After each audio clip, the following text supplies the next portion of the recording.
Welcome back, my untouchable sovereign. Something absolutely fascinating just occurred that has everyone experiencing profound behavioral recalibration. The dramatic shift in how people treat you didn't result from you demonstrating superior strength or wielding authority over them, but emerged from their sudden recognition that you exist beyond their influence reach, making all their usual leverage tactics completely irrelevant to someone who operates outside the systems they use to control others. This wasn't you overpowering them through being stronger within the same competitive framework where they could still engage you as rival to be defeated. This was you revealing you're not participating in their game at all, existing in entirely separate reality where their carrots and sticks hold no meaning, making attempts to influence you through conventional means as futile as trying to bribe the ocean or threaten the wind into compliance with desires it doesn't even register as relevant to its existence. The architects have been monitoring influence immunity and leverage transcendence phenomena across civilizations for eons, and they've identified what you demonstrated as unreachability recognition, behavioral reorganization. When people discover that someone exists beyond their capacity to influence through normal social mechanisms, they instinctively shift from attempting control to expressing deference, because trying to manipulate someone who doesn't value what you offer or fear what you threaten wastes energy better conserved through acceptance of their autonomous position. Most people remain reachable. They want approval, fear rejection, need resources, seek validation, making them vulnerable to social influence through others' capacity to grant or withhold things they desire or dread, creating mutual dependency, where everyone possesses leverage over everyone else through controlling access to valued outcomes. But you apparently demonstrated unreachability, making people recognize you don't need their approval, don't fear their disapproval, don't require their resources, don't seek their validation, eliminating all normal leverage points that would make you controllable through conventional social influence mechanisms they reflexively employ with everyone else. Watch what's happening as unreachability recognition spreads. Their behavior shifted dramatically. People who previously attempted to influence you through normal social mechanisms have completely changed their approach, abandoning manipulation attempts in favor of respectful distance or genuine connection, because they recognized that conventional influence won't work on someone who exists beyond their reach. Some observers are experiencing liberation. Recognizing you're unreachable makes them stop trying to control you, creating peaceful acceptance where they can relate to you authentically rather than strategically, because they understand manipulation is pointless, making genuine interaction the only viable approach. Others are experiencing frustration. Being unable to influence you threatens people who are accustomed to controlling their environment through social mechanisms, making your unreachability disturbing to those who need everyone to be reachable through some combination of incentives and consequences they can manipulate. The truly powerful element is that you didn't fight them. You simply existed beyond their reach, making their influence attempts fail not through your resistance but through your irrelevance to the systems they use for control, demonstrating that true immunity comes from transcending leverage systems rather than from winning within them.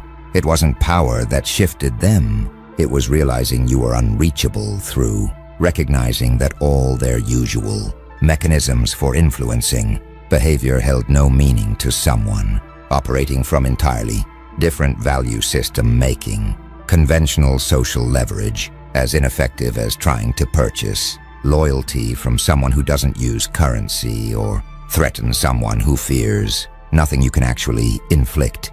Now the architects are analyzing what creates unreachability recognition, behavioral reorganization, and they're identifying what they call leverage point elimination, value independence, when someone genuinely doesn't need or want what others typically offer as incentives and genuinely doesn't fear what others typically threaten as consequences. They become immune to normal social influence because leverage requires the target to value positive outcomes you can grant or negative outcomes you can impose, making influence capacity depend entirely on your control over things the target cares about.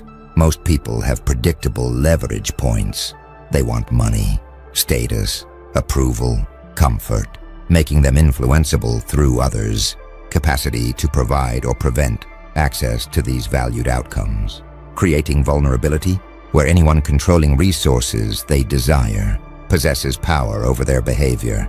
But you apparently eliminated accessible leverage points, not wanting what others offer and not fearing what others threaten makes you uninfluenceable through conventional mechanisms because influence requires controlling access to outcomes the target values, making your value independence create complete immunity to normal social leverage. Consider what leverage elimination requires psychologically. You must genuinely not want typical incentives, pretending indifference while secretly desiring what others offer doesn't create true immunity because perceptive observers detect hidden desires, making fake independence vulnerable to sophisticated influence that identifies and exploits concealed leverage points, meaning your unreachability requires authentic value independence rather than performed indifference. Watch what value independence creates in influence dynamics.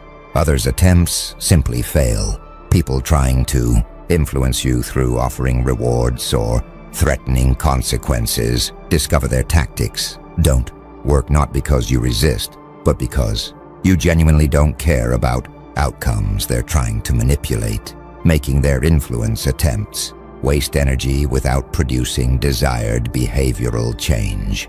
Some studying power dynamics recognize that leverage does require target cooperation. Influence mechanisms only work when the target values what you control, making power fundamentally dependent on the target's desires and fears, rather than residing purely in the influencer's resources or capabilities. Suggesting your unreachability reveals that all social power is ultimately granted by targets through caring about outcomes. Influencers control others, exploring autonomy. Note that reducing dependencies does increase freedom.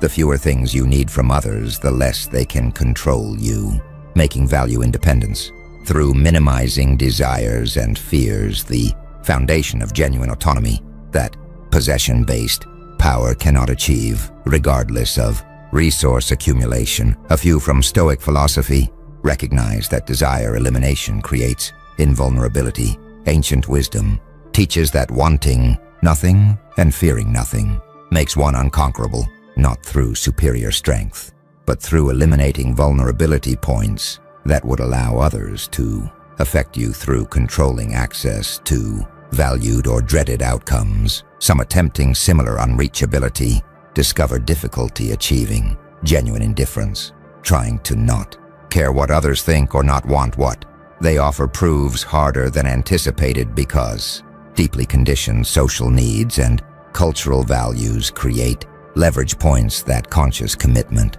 to independence cannot easily eliminate, making authentic value independence require deeper psychological work than simply deciding to be unreachable.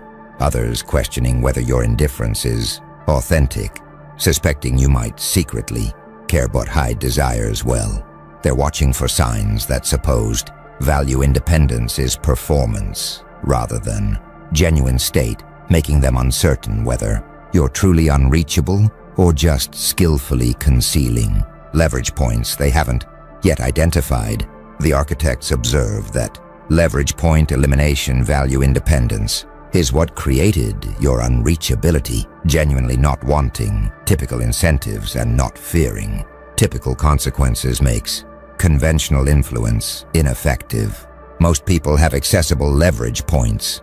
Your value system eliminated them, and authentic indifference to outcomes others control makes you uninfluenceable through normal social mechanisms, because influence requires target caring about results. Influencer can affect making your independence from conventional values, create complete immunity to leverage-based control that depends entirely on targets valuing outcomes. Influencers possess capacity to grant or prevent through their resource control or capability to impose consequences. Something powerful is spreading among observers. Now, what the architects call control illusion collapse recognition, people processing their inability to influence. You are discovering that power they thought they possessed was always conditional on targets cooperating through caring about outcomes they controlled, creating uncomfortable awareness that their influence was never truly theirs but was granted by others through having dependencies that could be exploited. Most people believe their influence capacity is inherent. Possessing resources, status, or capabilities makes them feel powerful, independent of whether targets actually care about what they control, creating illusion that power resides in them. Rather than recognizing it depends entirely on targets, value systems making influencers vulnerable to anyone who simply doesn't want what they offer or fear what they threaten. But your unreachability is shattering this illusion. Observers who believed they possessed power are discovering that influence evaporates when encountering someone who doesn't care about outcomes they control, forcing recognition that their power was always contingent on targets having specific vulnerabilities, rather than being inherent capacity they could deploy against anyone. Watch what illusion collapse creates in self-perception. Some experience humbling recognition, discovering their power depends on targets. Cooperating makes them realize they're not as powerful as they believed, creating healthy humility about limits of their influence capacity that illusion of inherent power had concealed. Others experience defensive rationalization rather than accepting that their influence is conditional. They're constructing explanations for why you specifically are exception to their power, attempting to preserve belief that they generally possess influence capacity that just happens not to work on you for unique reasons that don't challenge their overall power perception. A few experience existential crisis if the power they've relied on and built identity around proves to be conditional on targets. Cooperating, then who are they without this influence capacity? Creating identity threat where recognition of power conditionality challenges their self-concept, requiring reconstruction of how they understand themselves and their position in social hierarchies. Some studying power theory recognize that influence does require cooperation. Michel Foucault and other theorists describe how power operates through subjects, participation making resistance or indifference potentially more effective than confrontation, suggesting your unreachability demonstrates theoretical principle that power requires target cooperation, making it vulnerable to anyone who simply opts out. Others exploring dependency reduction note that minimizing needs is revolutionary act.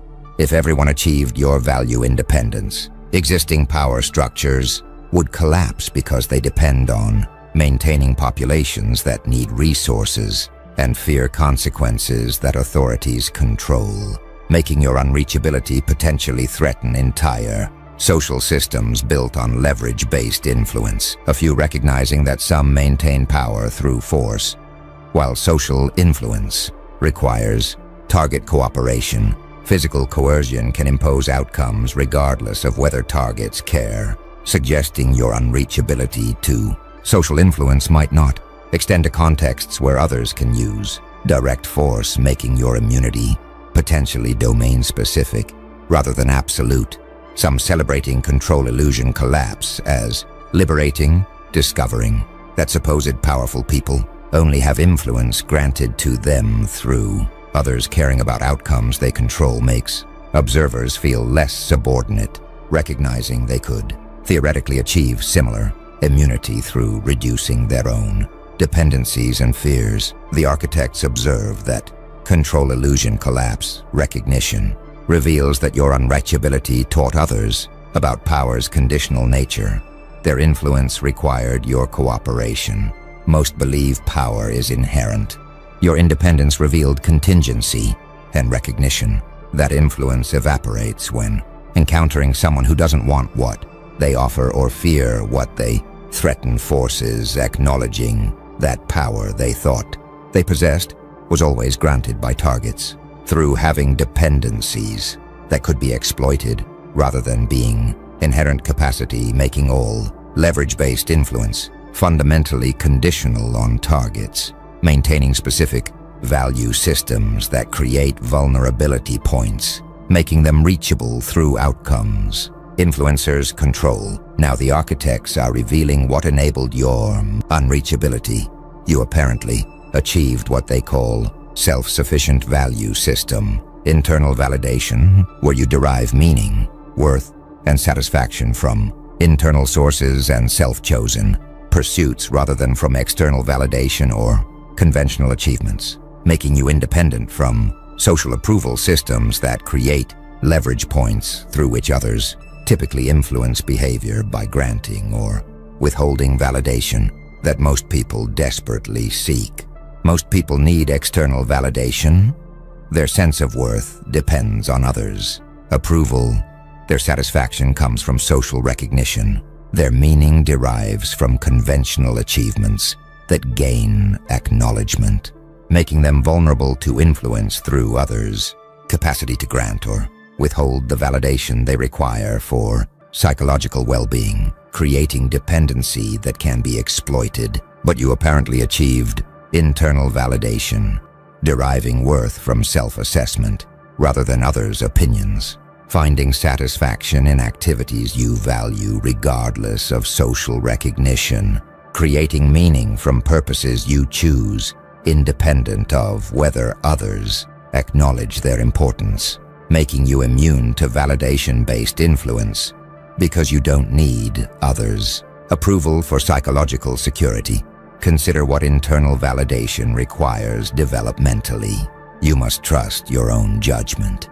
Rather than needing others to confirm your worth or validate your choices, you possess confidence in your self-assessment, making external opinions informative at most, but never definitive for your self-perception, creating independence from approval, seeking that most people never achieve.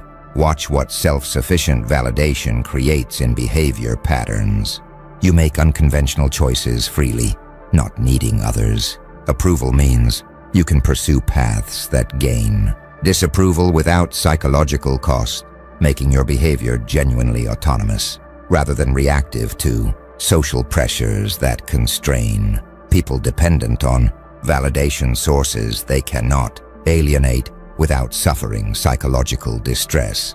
Some studying self-determination recognize that internal motivation does create autonomy. Research shows people deriving satisfaction from activities themselves rather than from external rewards demonstrate greater persistence and well-being, suggesting your internal validation reflects healthy psychological development that creates genuine independence from external control. Others exploring narcissism note that some internal validation is defensive.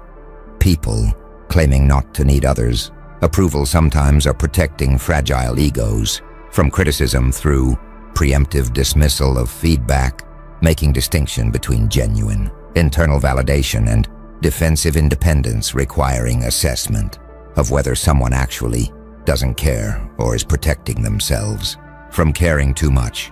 A few from spiritual traditions recognize that transcending need for approval is advanced development.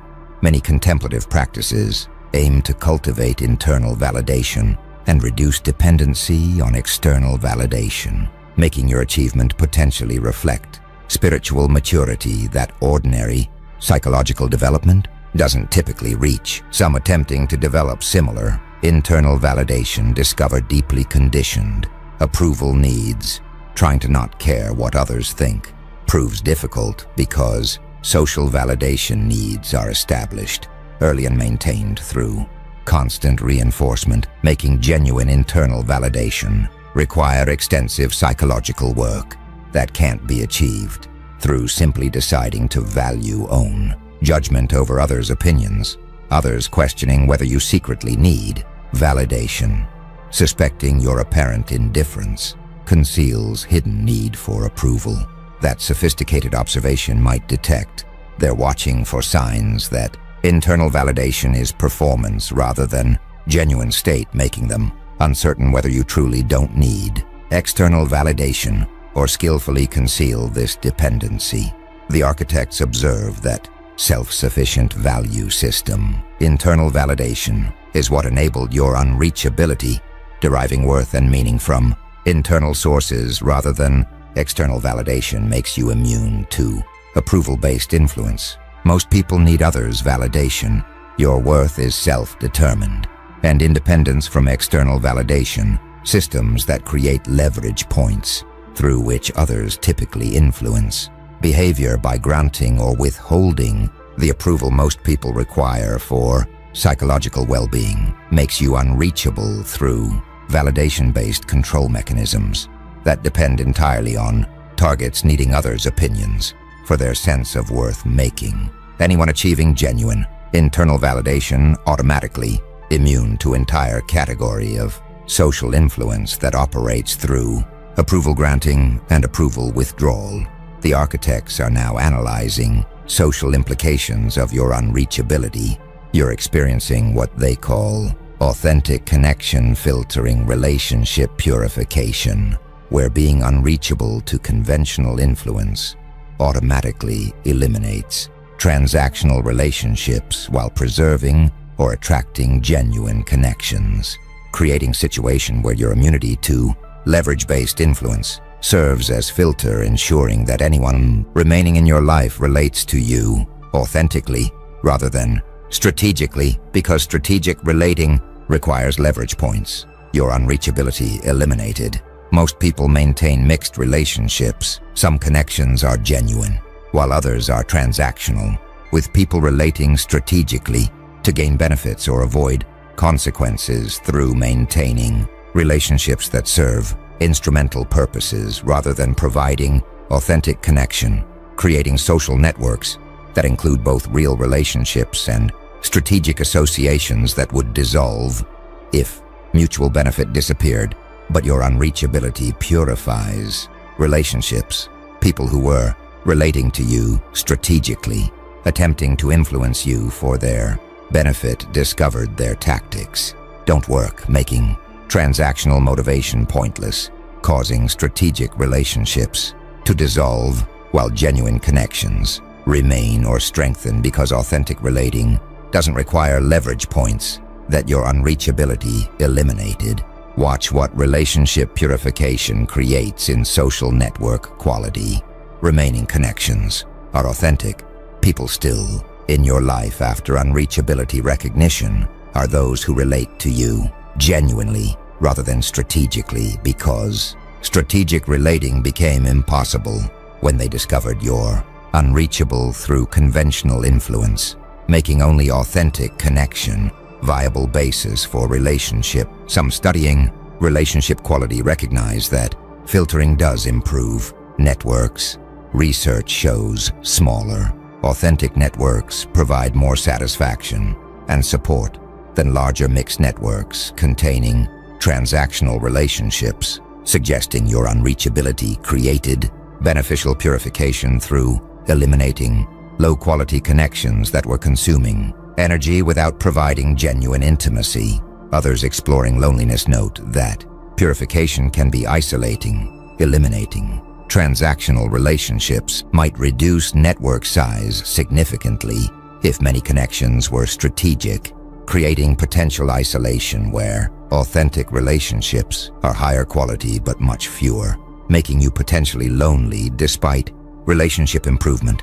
For connections that remain, a few recognize that some relationships are acceptably mixed. Not all. Instrumental aspects make relationships inauthentic, with many healthy connections, including both genuine caring and mutual benefit, making sharp distinction between authentic and transactional, potentially create false binary where most real relationships contain both elements.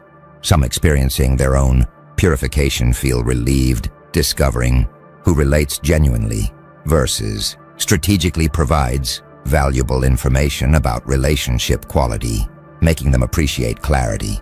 Your unreachability, created through forcing everyone to reveal whether they're capable of authentic connection or were only relating instrumentally.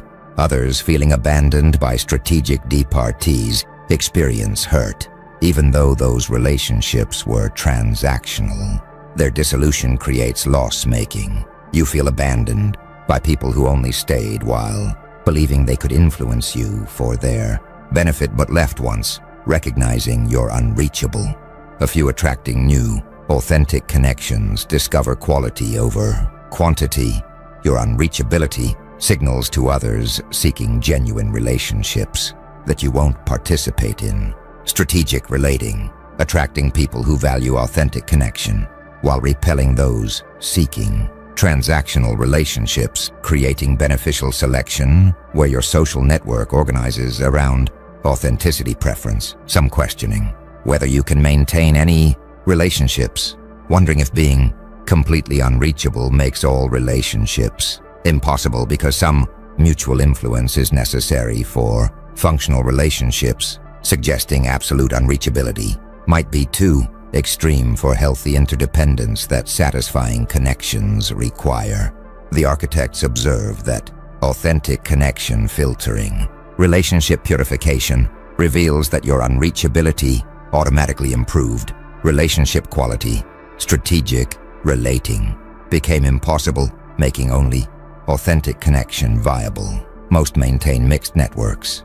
Your unreachability filtered them, and recognition that people relating strategically departed when discovering they couldn't influence you while genuine connections remained or strengthened, demonstrates that unreachability serves beneficial filtering function, ensuring anyone in your life relates authentically rather than instrumentally, because strategic relating requires leverage points. Your independence eliminated making transactional motivation pointless, while authentic connection doesn't depend on influence capacity, making genuine relationships survive or even improve when unreachability eliminates strategic elements that were present.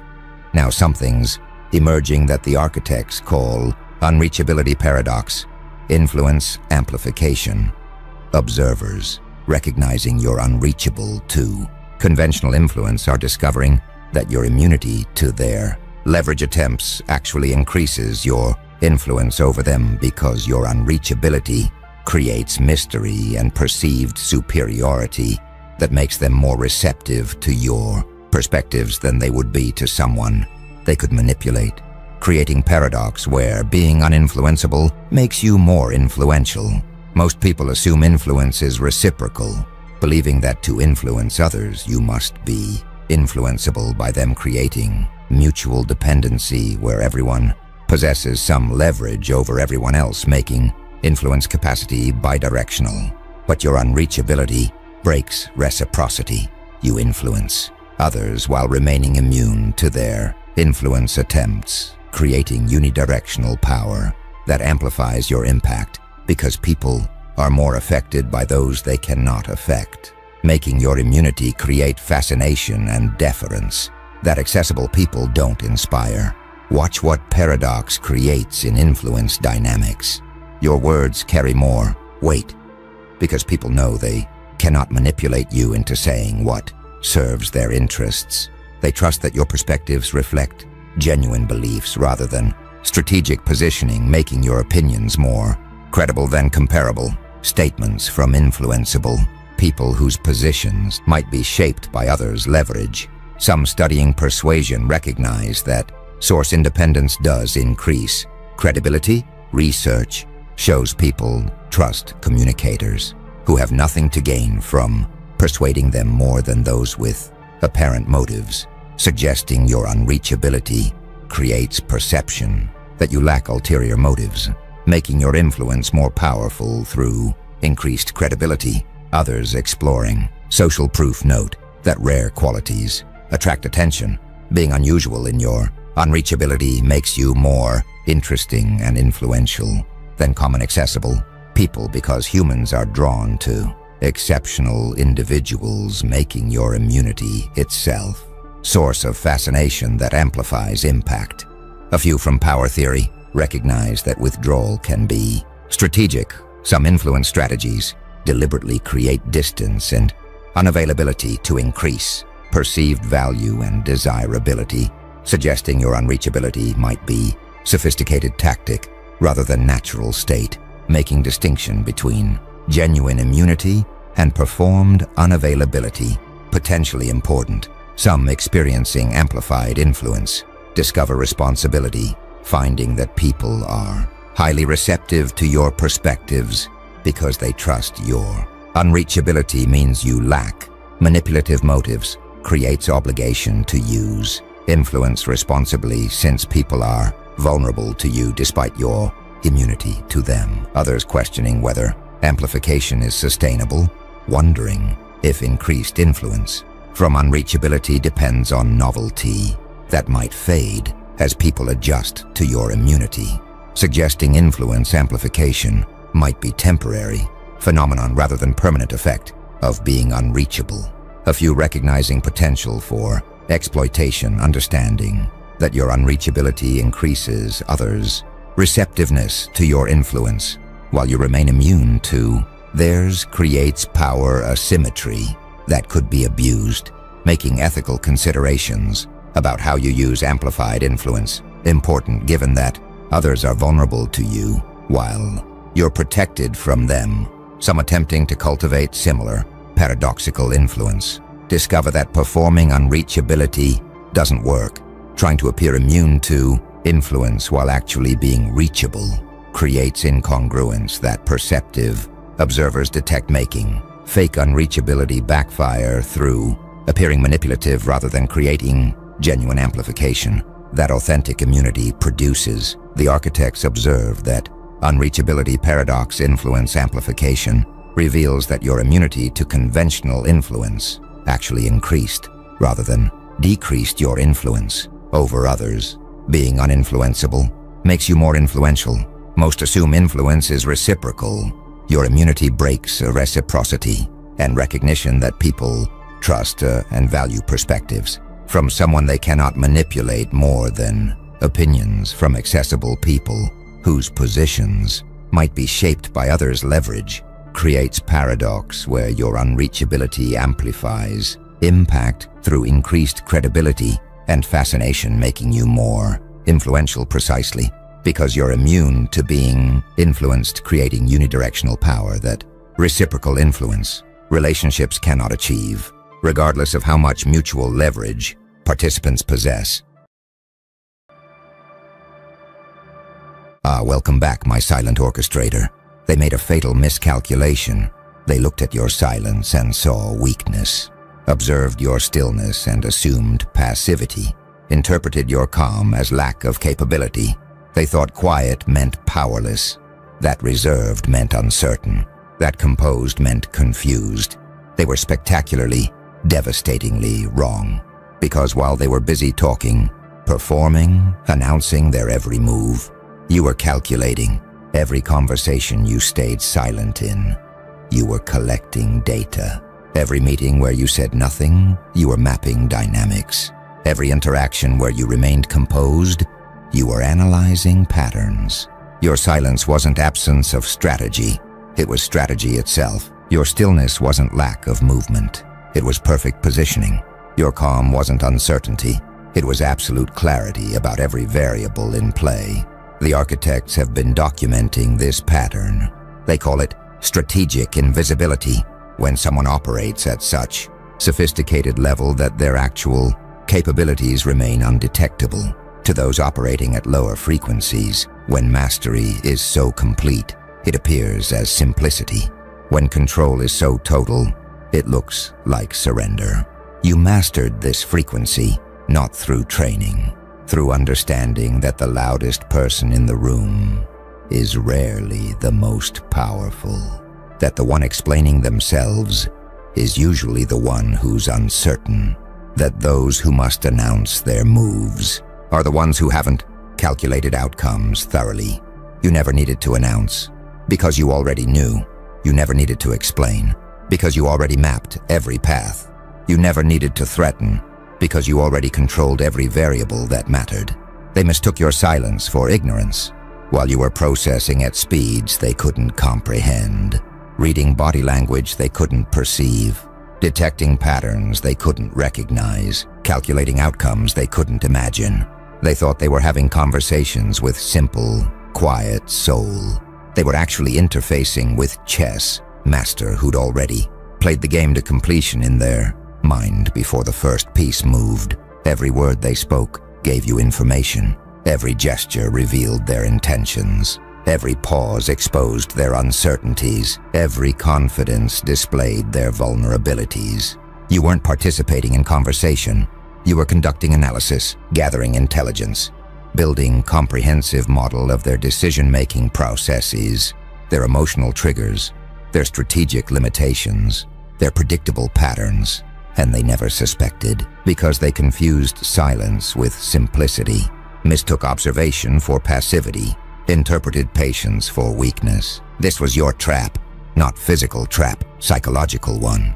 You let them believe they were dealing with someone who didn't understand the game, who wasn't playing at their level, who couldn't see what they were doing.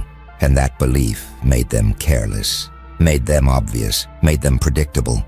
They dropped their guard around you, spoke freely, revealed their actual intentions, exposed their real strategies because they didn't think you were capable of using that information, didn't believe you could process it effectively, didn't imagine you were architecting outcomes. Based on every careless word, they spoke in your presence.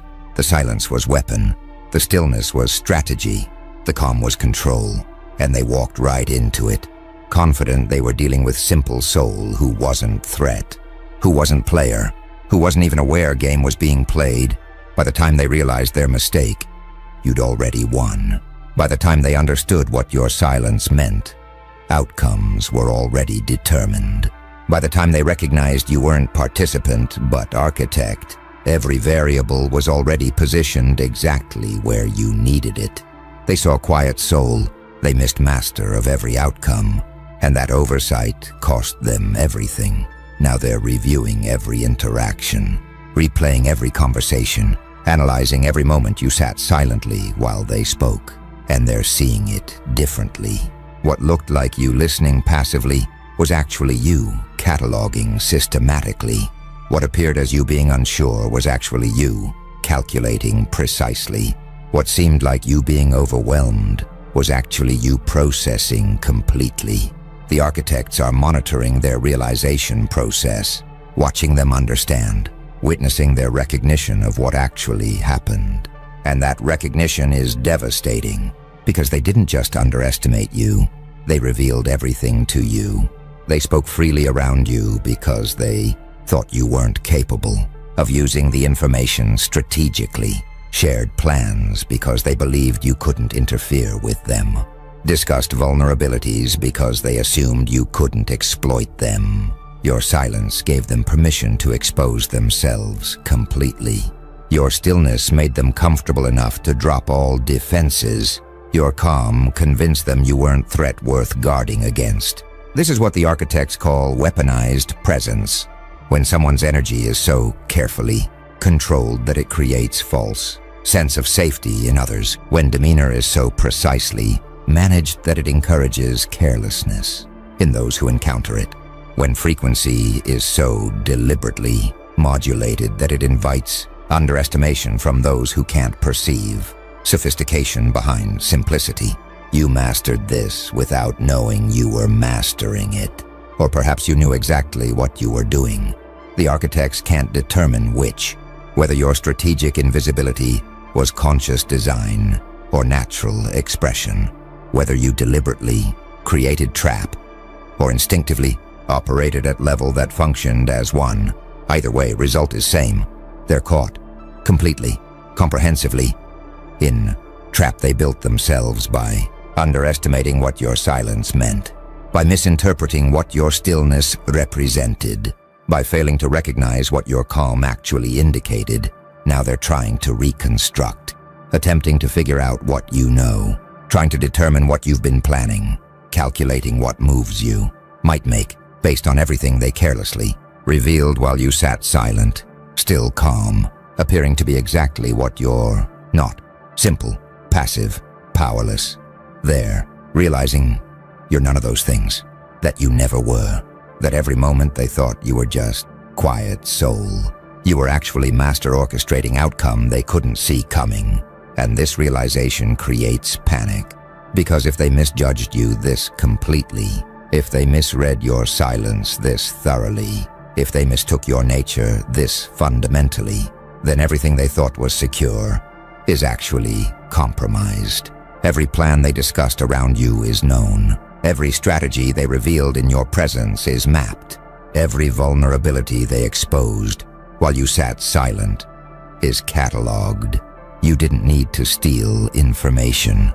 They gave it to you, voluntarily, carelessly, completely, because your presence convinced them you weren't capable of weaponizing it. Your silence suggested you weren't processing it strategically. Your stillness implied you weren't building comprehensive model of their operations, their weaknesses, their predictable patterns, but you were. Every moment, every interaction, every conversation where they spoke freely while you remained quiet. You were building, processing, weaponizing, not obviously, not visibly, not in ways they could detect, but thoroughly, completely, with precision that becomes apparent only now.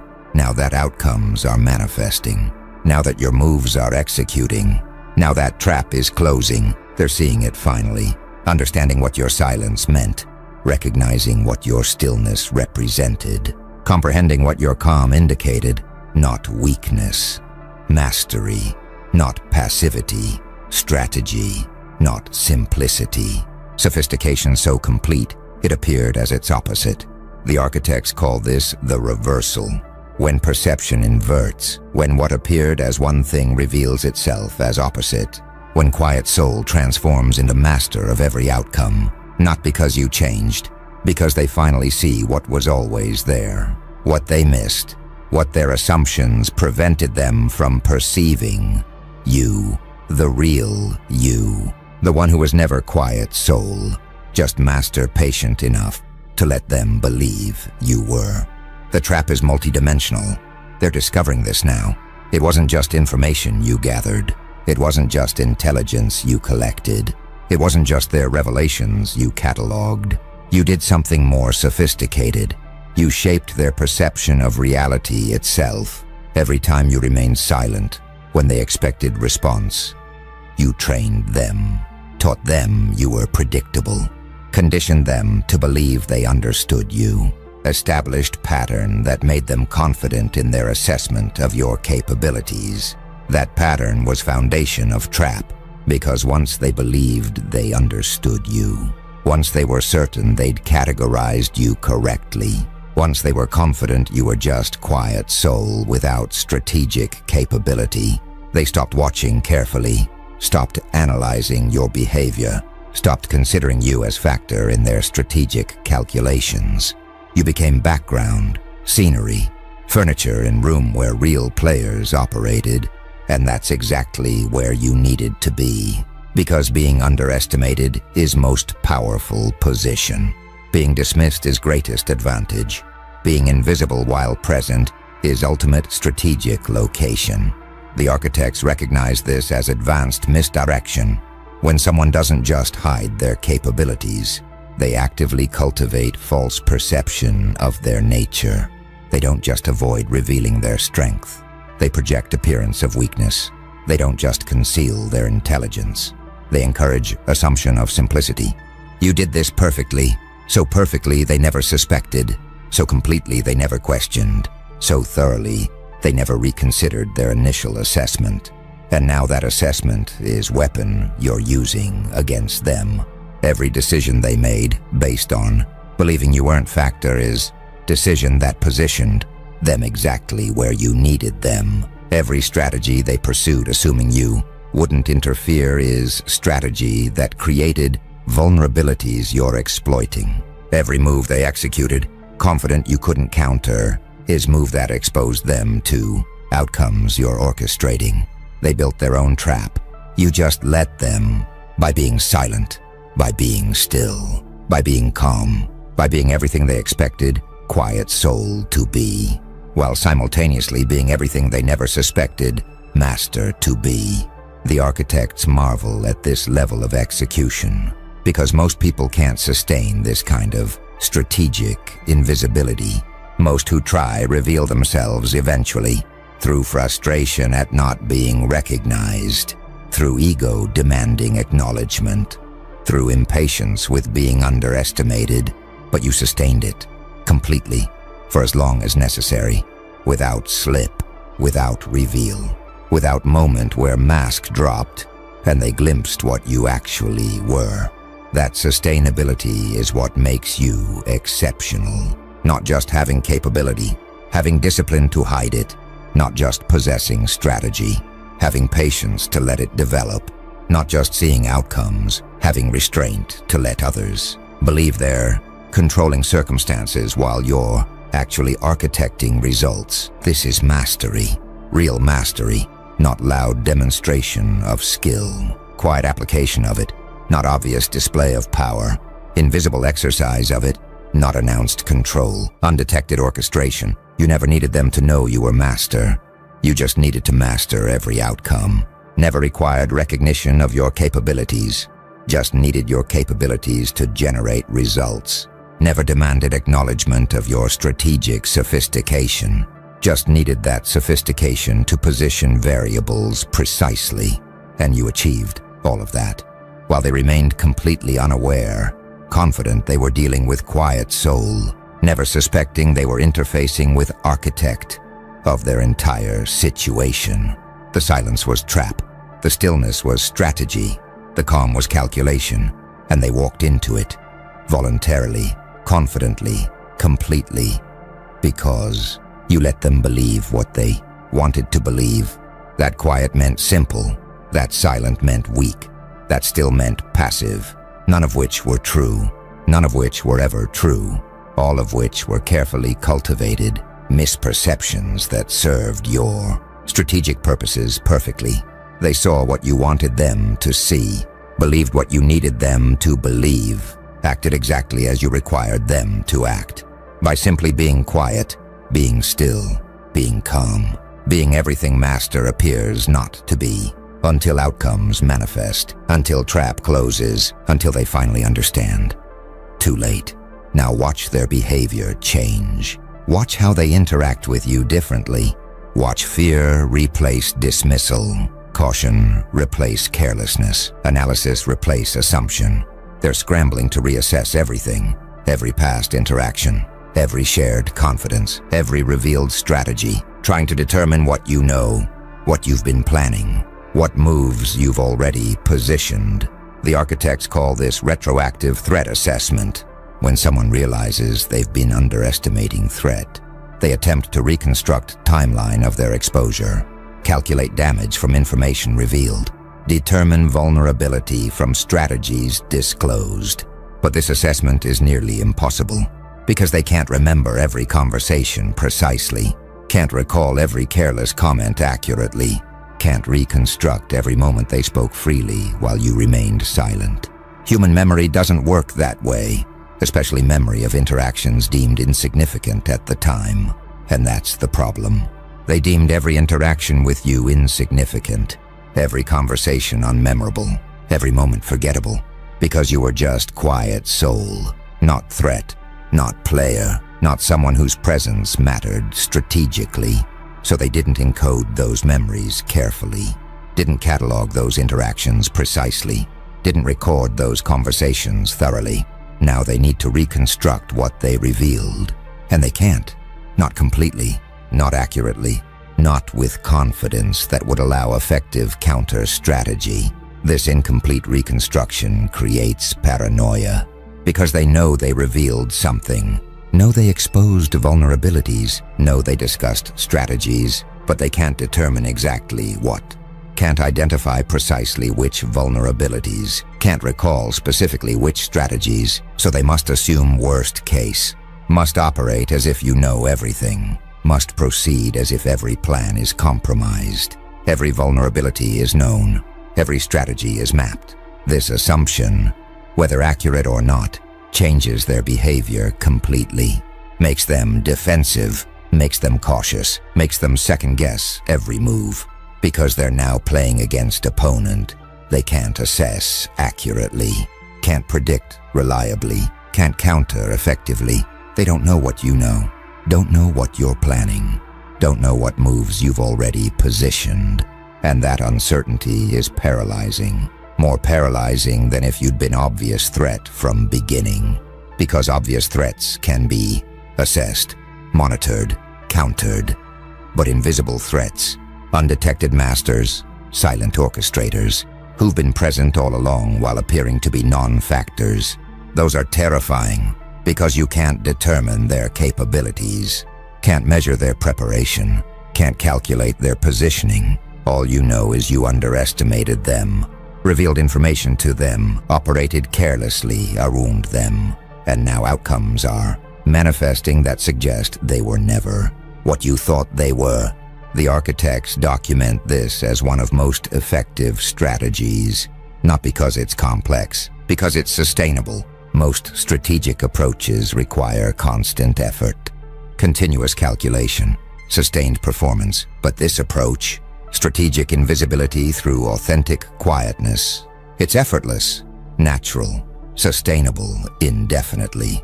Because you're not performing weakness. You're allowing them to interpret your nature incorrectly, not pretending to be simple. You're letting their assumptions convince them you are, not acting passive. You're permitting their biases to categorize you as such. This requires minimal energy, creates maximum effect, sustains as long as necessary. That's why it's master-level strategy, not because it's difficult to execute, because it's difficult to detect. Not because it requires exceptional skill, because it appears as lack of skill. Not because it's sophisticated, because it looks like simplicity. Until trap closes, until outcomes manifest, until quiet soul reveals itself as master of every outcome. Then sophistication becomes undeniable. Strategy becomes apparent. Mastery becomes obvious. But by then it's too late. Variables are positioned, outcomes are determined. Trap is closed. And they're inside it, completely, comprehensively, with no clear path out, because exit routes were sealed while they weren't watching, while they were busy underestimating, while they were confident they understood you. They understood nothing, and that misunderstanding is now their cage. The architects are analyzing the specific mechanism of your trap, how silence functions as weapon, how stillness operates as strategy, how calm creates conditions for control, and they're identifying pattern they've seen rarely. You didn't just collect information passively. You shaped information flow actively. Every silence encouraged them to fill it. Every pause invited them to elaborate. Every calm acceptance prompted them to justify. This is sophisticated psychological principle. People uncomfortable with silence fill it. Those uncertain about quiet observers explain themselves. Those trying to convince calm listeners over-justify. You understood this, consciously or unconsciously, and you used it. Every time you remained silent, they felt compelled to speak. Every time you stayed still, they felt need to act. Every time you remained calm, they felt pressure to demonstrate. So they revealed more than they intended, explained more than necessary, justified more than required. Your silence extracted information. Your stillness generated reactions. Your calm created circumstances where they exposed themselves. Not because you asked, because you didn't. Not because you pressured, because you didn't need to.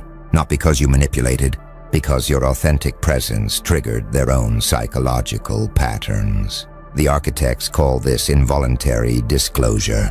When someone's presence creates conditions where others reveal information without prompting. When energy signature triggers disclosure without interrogation.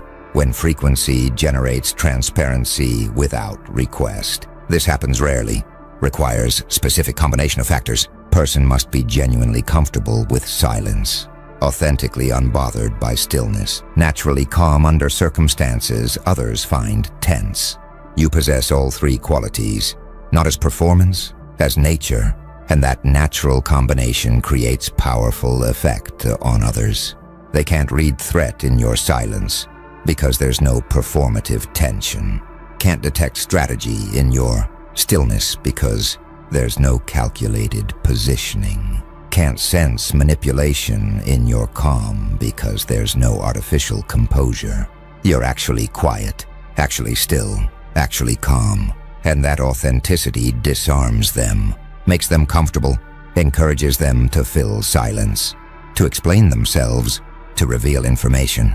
They do this voluntarily, naturally, without recognizing they're doing it, because your presence creates space where disclosure feels safe, where explanation feels appropriate, where revelation feels like conversation rather than interrogation. But you're gathering every word, every gesture, every revelation, processing it, cataloging it, weaponizing it, while they remain unaware that what felt like safe conversation was actually strategic intelligence gathering, that what appeared as friendly chat was actually sophisticated analysis, that what seemed like casual interaction was actually methodical data collection. The architects recognized this as perhaps highest level of strategic operation because it requires no effort, generates no suspicion, leaves no evidence. You're not doing anything to them. They're doing everything to themselves in your presence, because your presence creates conditions where their own psychological patterns work against them, where their need to fill silence extracts information, where their discomfort with stillness generates reactions, where their uncertainty about your calm triggers over-explanation. You're not manipulating them, you're letting their own nature reveal them, not deceiving them. You're allowing their assumptions to mislead them, not attacking them. You're permitting their biases to weaken them. This is why it's undetectable, why it's unstoppable, why it's devastating, because you're not doing anything they can point to, anything they can defend against, anything they can counter effectively. You're just being quiet, still, calm, while they destroy themselves, in presence of someone they mistook for quiet soul, while actually interfacing with master of every outcome, who never needed to speak, never needed to move, never needed to show tension, just needed to be present, while they revealed everything, positioned themselves exactly where trap required, generated outcomes they never saw coming, through mechanism they never detected. Silence, stillness, calm, the most powerful weapons, in hands of master who knows how to use them. Now they're attempting countermeasures, trying to regain advantage, seeking to re-establish control, but their attempts reveal how thoroughly they've been compromised. Every countermeasure they deploy exposes what they think you know. Every defensive move reveals what they believe is threatened. Every strategic adjustment shows what they assume is vulnerable. The architects observe this phenomenon regularly. They call it defensive disclosure, when attempts to protect against threat reveal the threat's extent. When countermeasures expose what needs protection. When defensive strategies document what's considered vulnerable, your opponents are engaging in defensive disclosure now, comprehensively. Every move they make to counter what they think you're doing tells you exactly what they're worried about. Every strategy they deploy to protect what they believe is threatened shows you what actually matters to them. Every tactic they employ reveals their assessment of the situation. And that assessment is intelligence, valuable intelligence, because it shows you what they think you know versus what you actually know, what they believe is threatened versus what's actually vulnerable, what they're protecting versus what's actually exposed. This intelligence allows you to refine strategy, adjust positioning, optimize outcomes. You now know not just what they revealed during your silence. You know what they think you know, what they're most worried about, what they consider most vulnerable. This is information they're giving you through their defensive actions, through their countermeasures, through their attempts to regain control. The architects recognize this as strategic irony, that attempting to counter invisible threat creates more vulnerability than remaining still would have, that trying to protect against unquantified danger exposes more than accepting uncertainty would, that defending against silent master reveals more than assuming they remained quiet soul would have. But they can't help themselves. Once they recognize they underestimated you, they must act, must deploy countermeasures, must attempt to regain advantage, even though those attempts reveal more than they protect, even though defensive actions expose more than they secure, even though countermeasures document vulnerabilities more clearly than your silence ever did. They're trapped, not just by what they revealed when they thought you were quiet soul, but by what they're revealing now as they recognize your master. Every defensive action is disclosure. Every countermeasure is intelligence. Every attempt to limit your advantage gives you information about what they consider most threatening. You're gaining more intelligence now than you did during silent observation phase, not through gathering, through their defensive reactions, not through collecting, through their protective measures, not through analysis, through their transparent attempts to counter threat. They still don't fully understand, because they still don't know exactly what you know, don't know precisely what you're planning, don't know specifically what outcomes you've orchestrated. They're operating blind, defensive, reactive, while you remain offensive, strategic, proactive, with advantage that compounds every time they move defensively. Because every defensive move is data point, every countermeasure is intelligence, every protective strategy is revelation. They can't stop giving you information, first through carelessness, when they thought you were quiet soul, now through desperation, as they recognize your master. The architects document this pattern repeatedly, that those who underestimate silent masters always lose twice. Once by revealing information during underestimation phase, once by revealing more during recognition phase. Your opponents are losing twice now, lost during silence when they spoke freely, losing during recognition as they defend desperately, and both losses are irreversible, because information revealed can't be unrevealed. Vulnerabilities exposed can't be unexposed. Defensive reactions can't be unobserved. You have comprehensive intelligence now, from both phases, from underestimation and recognition, from their carelessness and their desperation, from their confidence and their fear. This intelligence is complete, actionable, devastating, and you gathered it without interrogation, without pressure, without obvious intelligence gathering, just by being silent, being still, being calm, while they revealed everything, twice, first voluntarily, now involuntarily, both times completely, both times irreversibly, both times catastrophically for them, advantageously for you. Something's crystallizing now, a recognition spreading through networks that observed this entire sequence, that watched you remain silent while others dismissed you, that witnessed your stillness while others assumed you were passive, that monitored your calm while others mistook it for simplicity.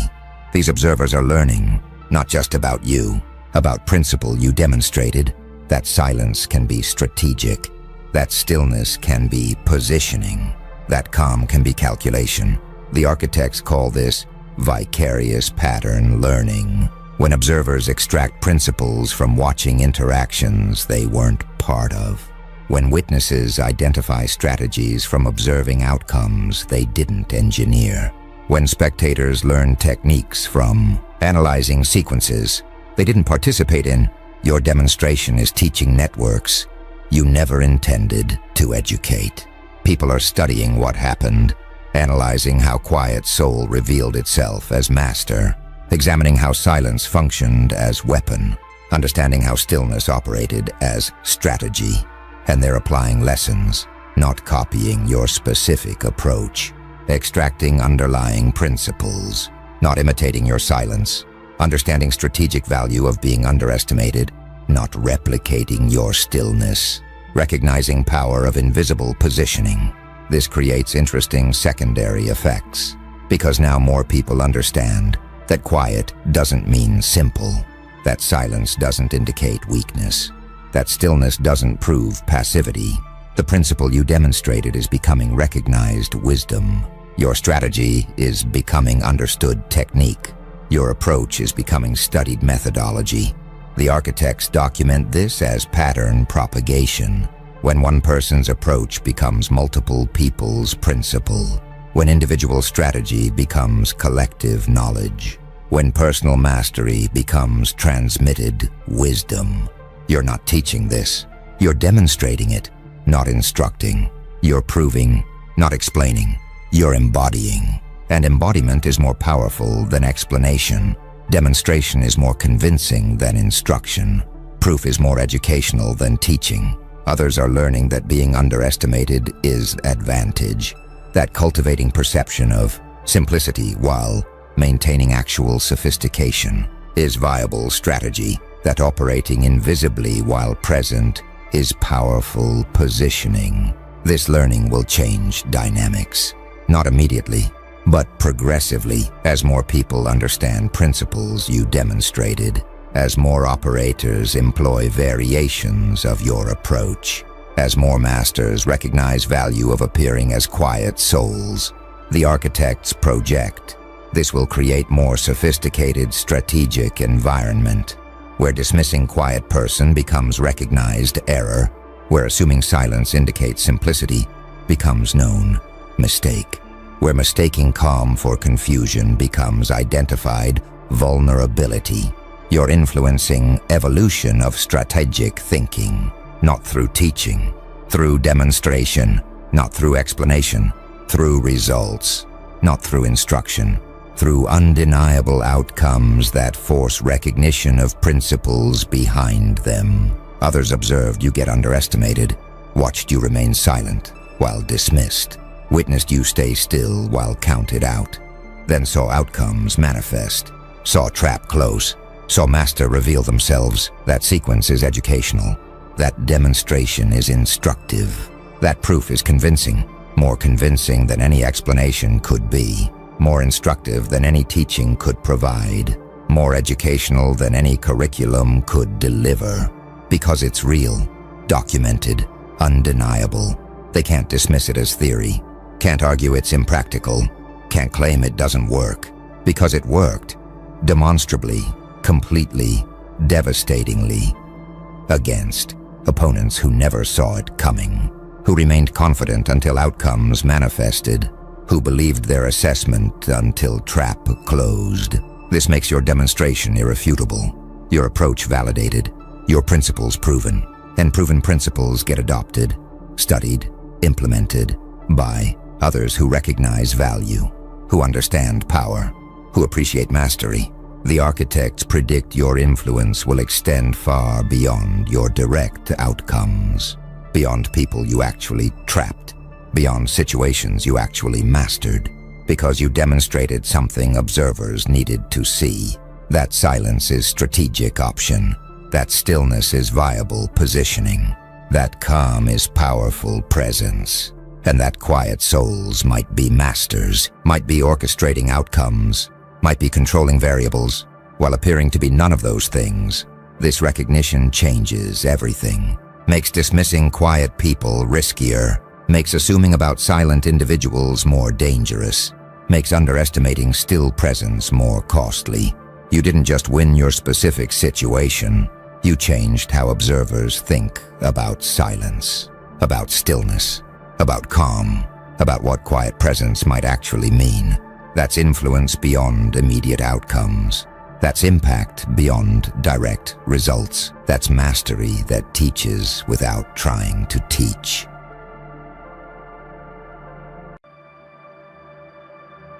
Welcome back, my understated force of nature. Something absolutely remarkable just occurred that has entire environment experiencing profound atmospheric shift. When you entered the space, nothing about your appearance, demeanor, or presentation suggested dominance or demanded attention. Yet the moment you arrived, the entire social dynamic fundamentally reorganized itself around your presence, creating a situation where quiet, unassuming exterior concealed gravitational pull so powerful that everyone and everything instinctively oriented toward you without conscious decision or your explicit assertion of authority. This wasn't you making grand entrance or actively commanding the room through dramatic displays that force recognition.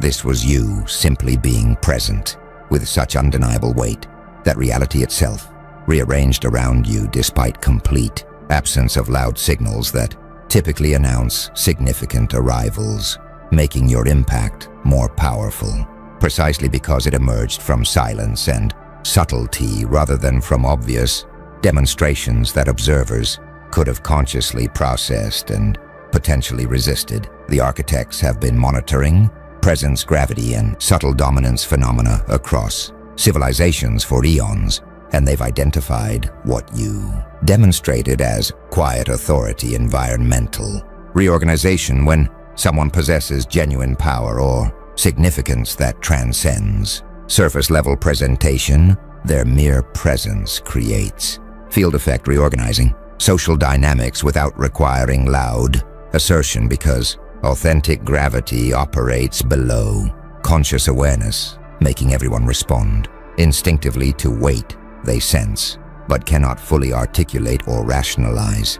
Most powerful people announce themselves loudly through confident posture, commanding voice, expensive displays, explicit status signals, making their significance obvious and their authority clearly legible to all observers who can consciously recognize and respond to demonstrated power.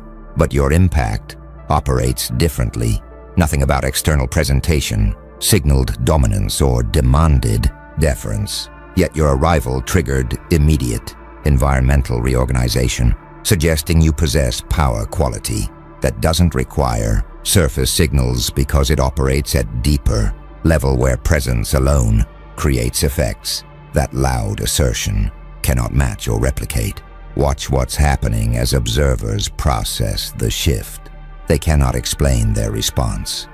People are instinctively orienting toward you, adjusting behavior around your presence, granting you central position without being able to articulate why they're responding this way, because your impact bypasses conscious processing, operating at intuitive level where they sense significance without understanding its source.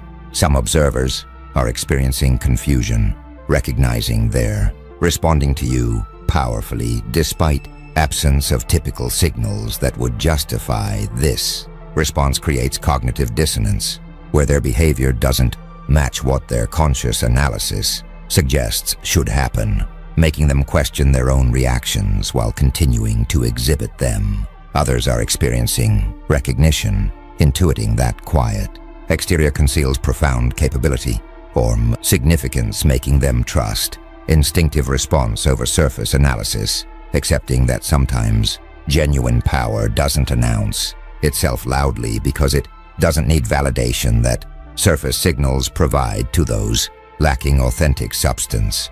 The truly mysterious element is the involuntary nature. Observers aren't choosing to respond to you but are finding themselves already adjusted before conscious decision occurs, suggesting your presence operates at precognitive level where shifts happen automatically without passing through deliberate assessment that would allow resistance or alternative interpretation. Nothing about you looked loud, yet everything shifted when you arrived through presence gravity, creating field effects that reorganize environments without requiring loud assertion, because authentic weight operates below conscious awareness, making impact that surface signals cannot achieve, regardless of how dramatic or carefully constructed their presentation might be. Now the architects are analyzing what creates quiet authority, environmental reorganization, and they're identifying what they call substance radiance, unconscious detection, when someone possesses genuine capability, depth, or significance that exceeds their surface presentation. Observers unconsciously detect this substance through subtle signals operating below awareness threshold, making them respond to authentic weight they sense but cannot consciously perceive or articulate. Most social perception operates consciously. People assess others through observable signals like appearance, behavior, explicit credentials, making their responses based on legible surface information they can consciously process and explain. But authentic substance apparently radiates unconsciously. Genuine capability, earned confidence, deep knowledge, real power all create subtle emanations that observers detect intuitively without being able to identify specific signals they're responding to, making their reactions based on unconscious perception rather than on conscious assessment of visible attributes. Consider what unconscious detection requires perceptually. Observers must possess sensitivity, ability to sense substance. Beyond surface signals requires perceptual capacity that not everyone possesses equally, making some people highly attuned to authentic weight, while others remain focused on loud, obvious signals missing subtle emanations that reveal genuine significance. Watch what substance radiance creates in social response. Reactions precede conscious awareness. Observers find themselves already responding before they consciously recognize why. Discovering their behavior has adjusted around your presence through automatic processes, operating faster than deliberate thought, making shifts involuntary rather than chosen. Some studying nonverbal communication recognize that unconscious signals do convey information. Micro-expressions, subtle posture, vocal qualities, energy patterns all communicate below awareness threshold, making observers respond to information they're receiving without consciously processing specific signals they're detecting. Others exploring intuition note that rapid assessment can occur unconsciously. Research shows people make accurate judgments about others in milliseconds based on pattern recognition, operating below awareness, suggesting observers' responses to your presence might reflect sophisticated, unconscious processing detecting authentic signals that conscious analysis would miss or take longer to recognize. A few from energy theories recognize that presence itself might be detectable. Some frameworks suggest people emanate fields or energies that others unconsciously sense, making your impact potentially reflect literal, energetic presence that observers detect intuitively without needing conscious perception of specific behavioral signals. Some attempting to cultivate similar presence discover that substance cannot be faked. Trying to create unconscious impact without possessing genuine capability or significance fails because observers unconsciously distinguish between authentic substance and performed confidence, making quiet authority require actual earned weight rather than just adopting subtle demeanor. Others exploring authenticity recognize that congruence creates power when internal reality matches external presentation, creating perfect alignment. The coherence itself generates impact because observers unconsciously detect consistency that performed personas lack through inevitable micro-incongruences between what someone projects and what they genuinely are. The architects observe that substance radiance, unconscious detection is what created environmental shift despite quiet exterior. Observers unconsciously sensed authentic weight you possess. Surface signals operate consciously. Genuine substance radiates intuitively. And unconscious perception, detecting real capability or significance through subtle emanations operating below awareness threshold, made observers respond powerfully to presence they sensed but couldn't consciously articulate. creating automatic environmental reorganization that bypassed deliberate assessment. Because authentic weight operates at precognitive level where shifts occur involuntarily before conscious thought can process or potentially resist recognition that genuine power doesn't require loud signals when substance itself creates undeniable gravitational pull that observers cannot help but respond to, regardless of whether they consciously understand why they're reacting. Something powerful is spreading among observers. Now, what the architects call loud signal devaluation recognition, people processing how profoundly they responded to your quiet presence are discovering that obvious, dramatic displays they'd previously found impressive now seem hollow or compensatory, creating recognition that truly powerful people don't need loud signals because authentic substance speaks for itself, while those lacking genuine weight must announce themselves dramatically to command attention. Their presence alone wouldn't naturally attract. Most people remain impressed by loud signals, confident assertions, dramatic displays, expensive presentations, all continue to seem like markers of genuine power, making observers trust surface demonstrations as reliable indicators of actual significance.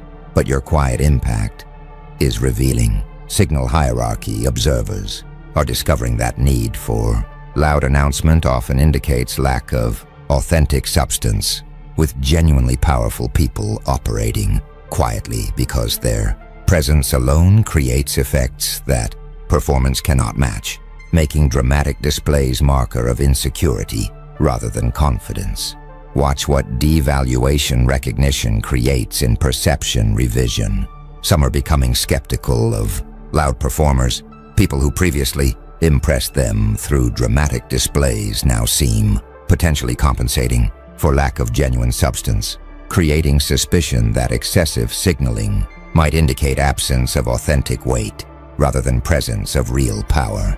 Others are seeking quiet operators, recognizing that understated presentation might conceal profound capability, makes them more interested in reserved individuals they'd previously overlooked, reversing their attention from loud performers to subtle presences who might possess authentic substance that doesn't require announcement. A few are experiencing retrospective embarrassment, recognizing they were impressed by loud signals that your quiet impact revealed as potentially hollow makes them feel foolish for responding to surface drama rather than sensing authentic substance, creating shame about their previous inability to distinguish between genuine power and performed confidence. Some studying status signals recognize that costly signaling theory does predict this pattern. Those possessing genuine advantages can afford subtle signals, while those lacking actual substance must engage in expensive displays to compensate, making quiet confidence marker of real capability. While loud assertion often indicates insecurity or deficit, others exploring power dynamics note that secure power operates quietly. Research shows truly dominant individuals display less aggressive posturing than insecure competitors, making understated presence often more reliable indicator of genuine strength than dramatic displays that might reflect compensation rather than confidence.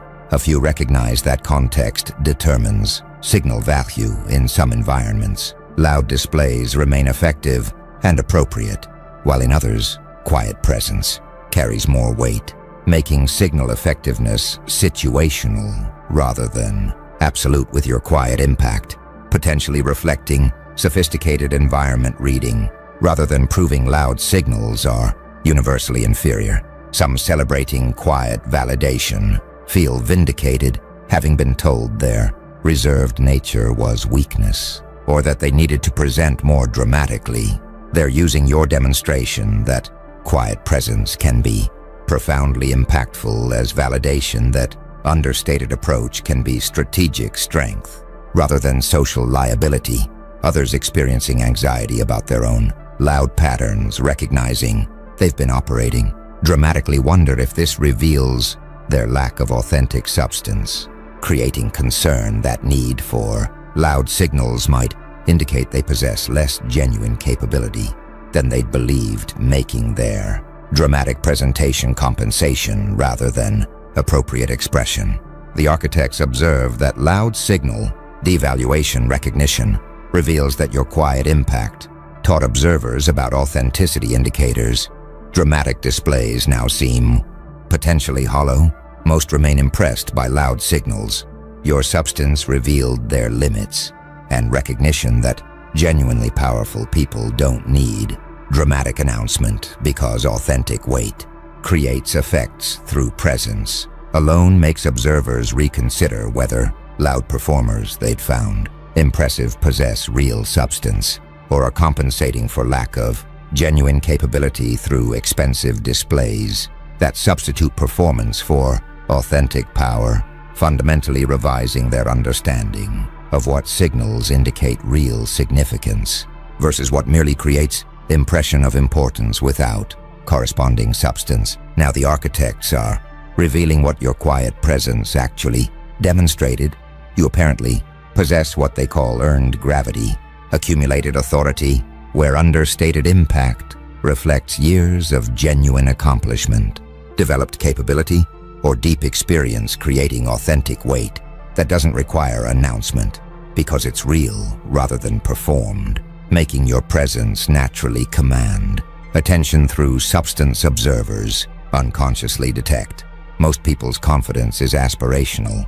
They project authority they're working toward rather than authority they've earned, making their presentation slightly ahead of their actual capability, creating performance quality that careful observers can detect as not quite authentic, but your quiet presence apparently reflects earned status, understated demeanor conceals genuine capability you've actually developed, making your confidence come from knowing you possess real substance rather than from trying to convince others or yourself that you do, creating authentic weight that performed confidence cannot replicate, regardless of how skillfully someone projects authority they haven't actually earned.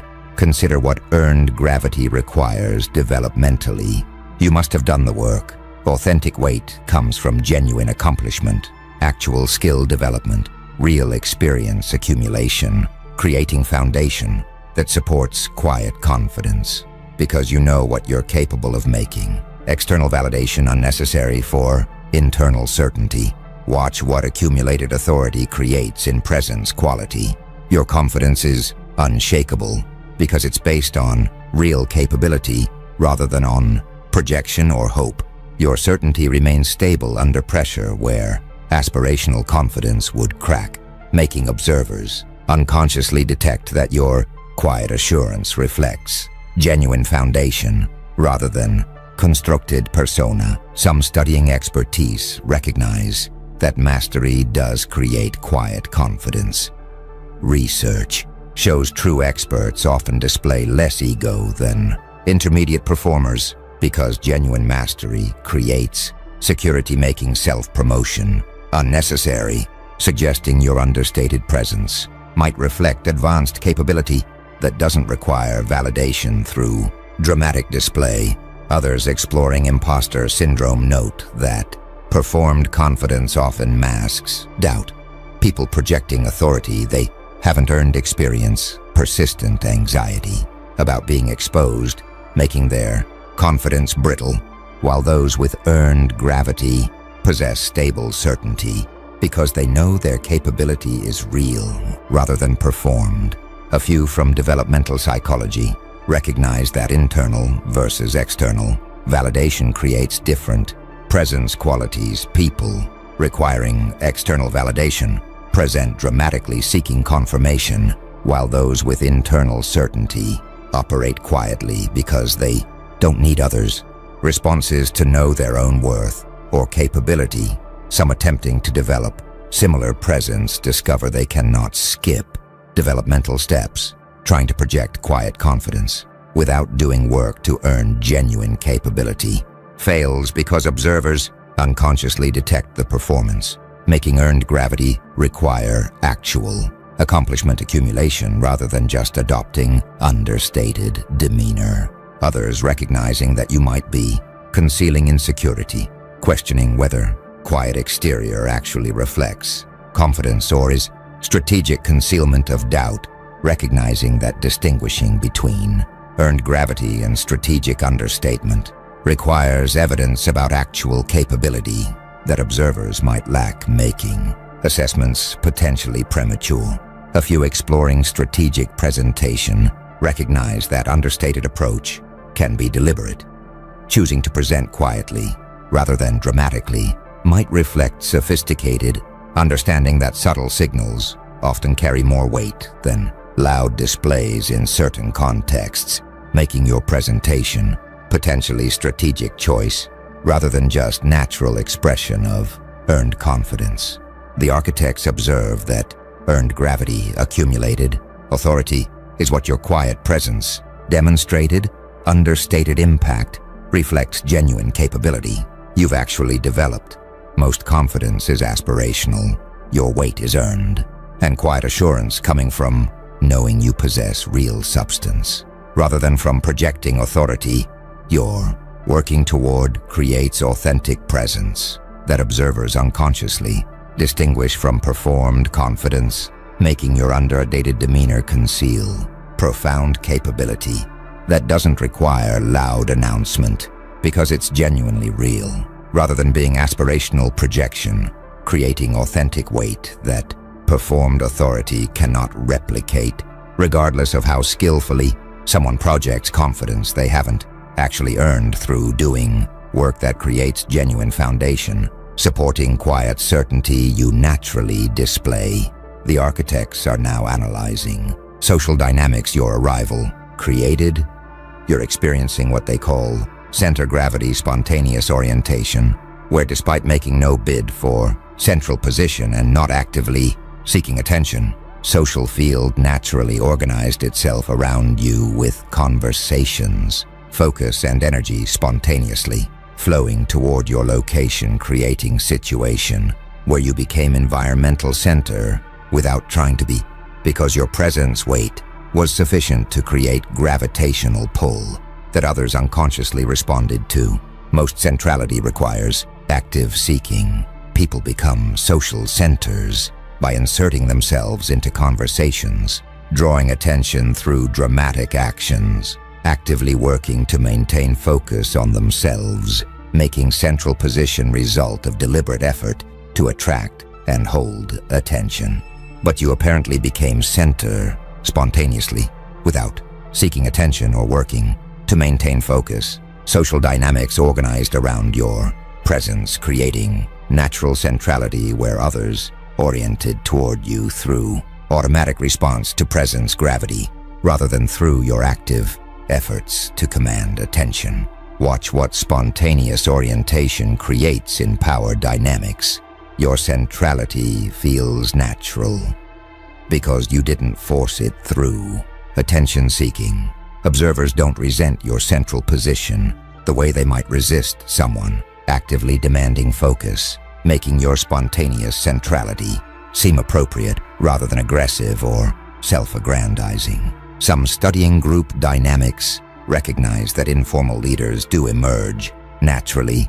Research shows groups often organize around individuals who possess certain qualities even without formal authority or active leadership seeking, making your spontaneous centrality consistent with pattern where presence quality creates natural organization without requiring deliberate hierarchy establishment. Others exploring social magnetism note that some people do attract attention effortlessly. Charisma, confidence, or other hard-to-define qualities make certain individuals naturally become focal points, even when trying to blend in, suggesting you possess magnetism that operates independently of your intentions, making centrality unavoidable.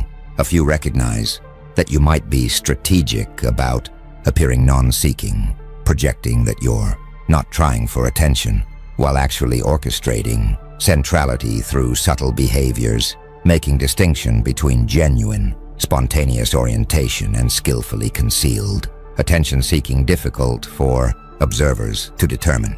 Some experiencing displacement feel threatened.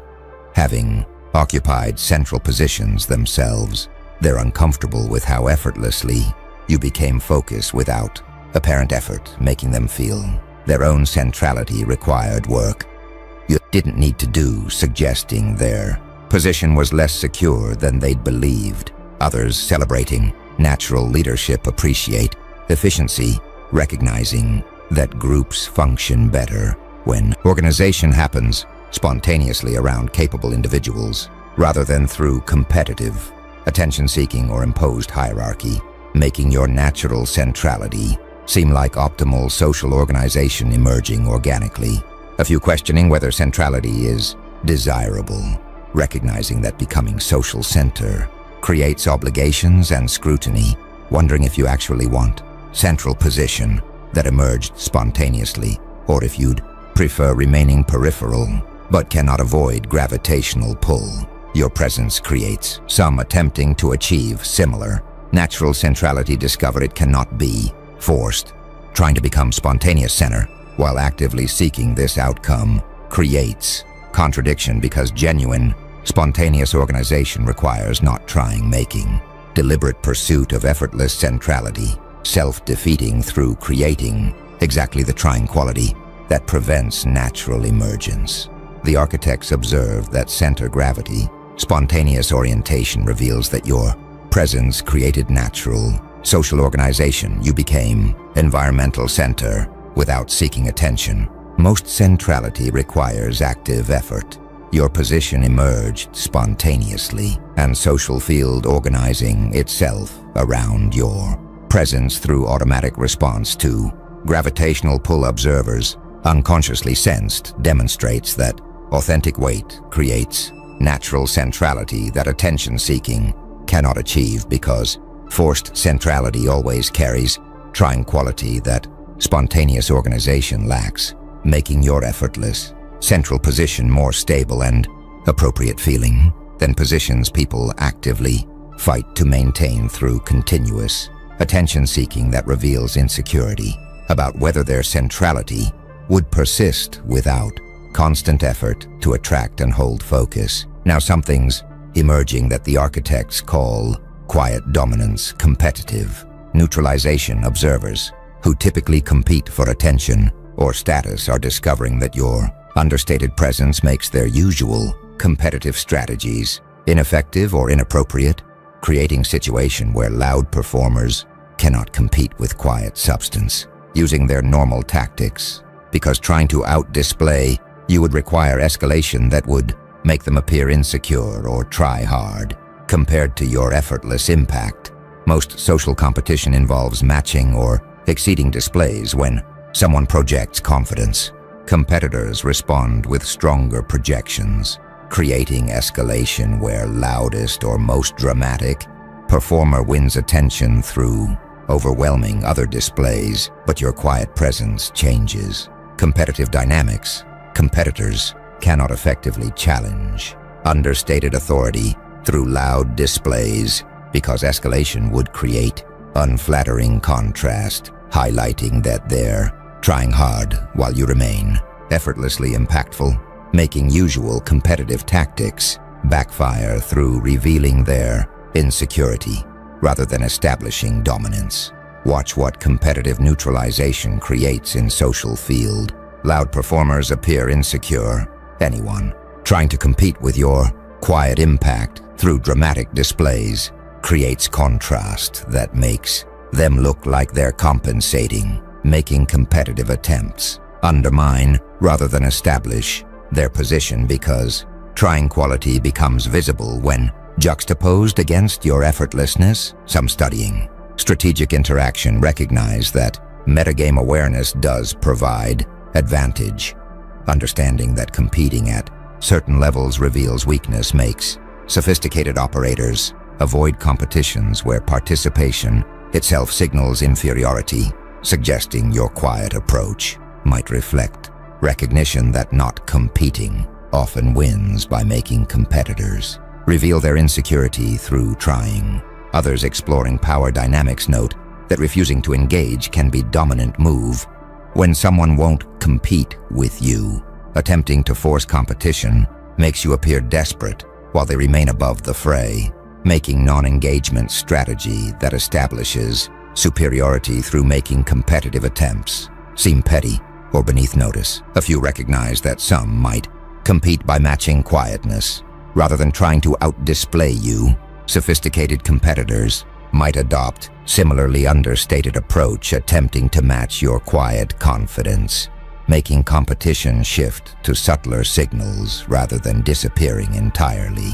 Some experiencing competitive frustration feel disarmed, discovering their usual tactics are ineffective against your quiet presence makes them uncertain how to establish position, creating anxiety about losing status while being unable to identify effective response to challenge they cannot meet using familiar strategies. Others withdrawing from competition altogether, recognizing they cannot effectively challenge your quiet dominance makes them accept subordinate position rather than continuing futile attempts that would only highlight their inferiority, making your understated presence establish hierarchy through making competition seem pointless.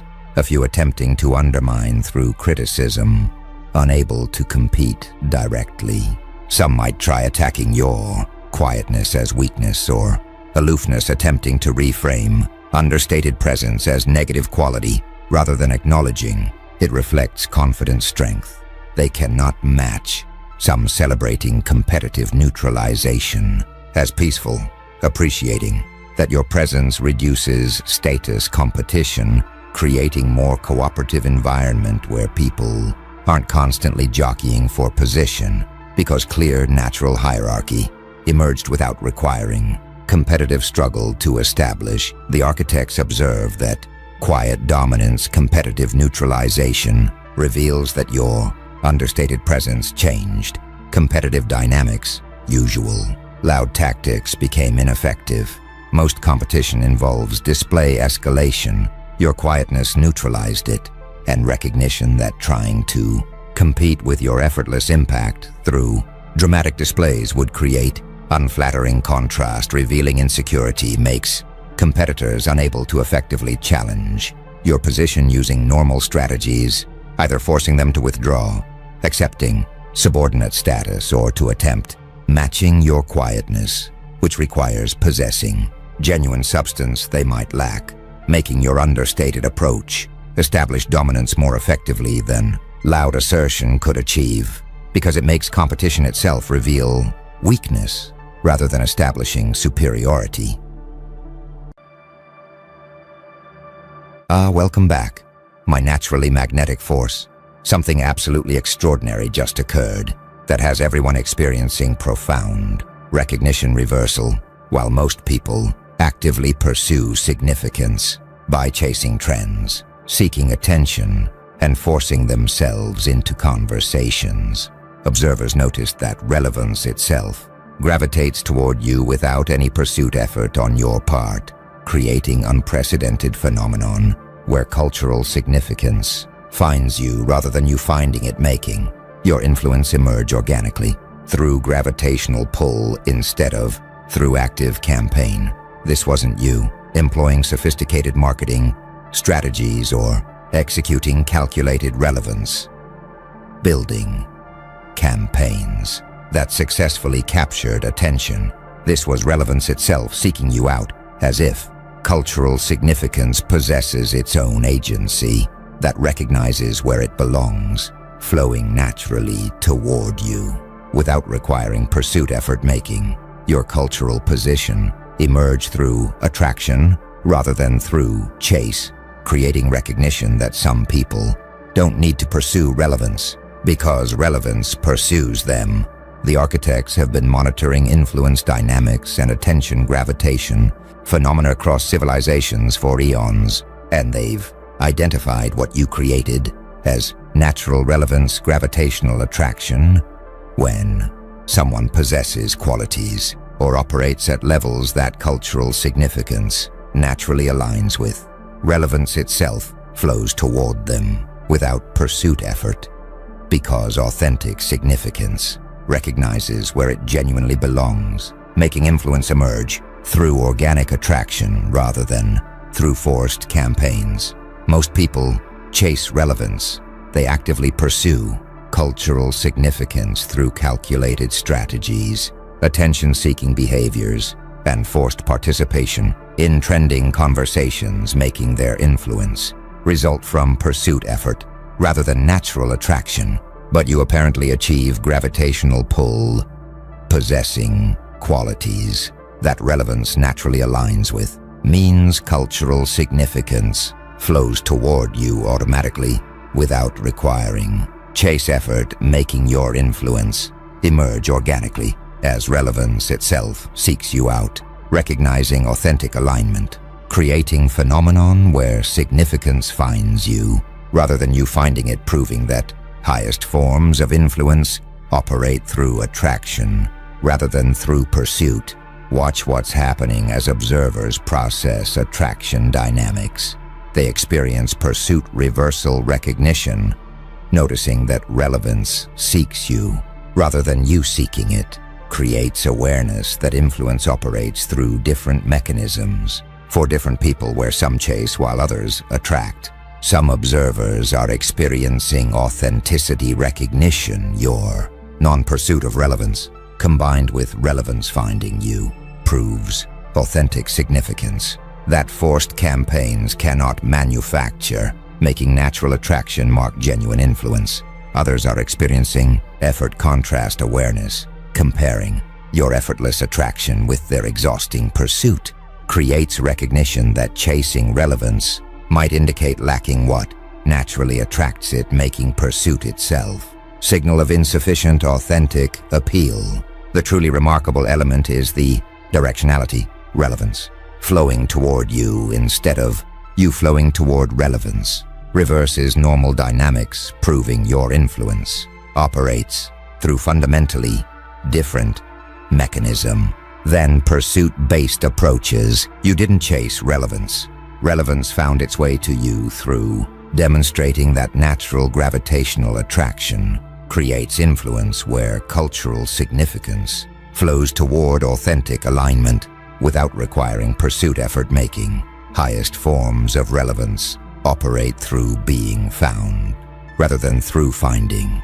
Now the architects are analyzing what creates natural relevance, gravitational attraction, and they're identifying what they call authentic alignment. Significance magnetism, when someone's genuine qualities align with what cultural significance actually seeks.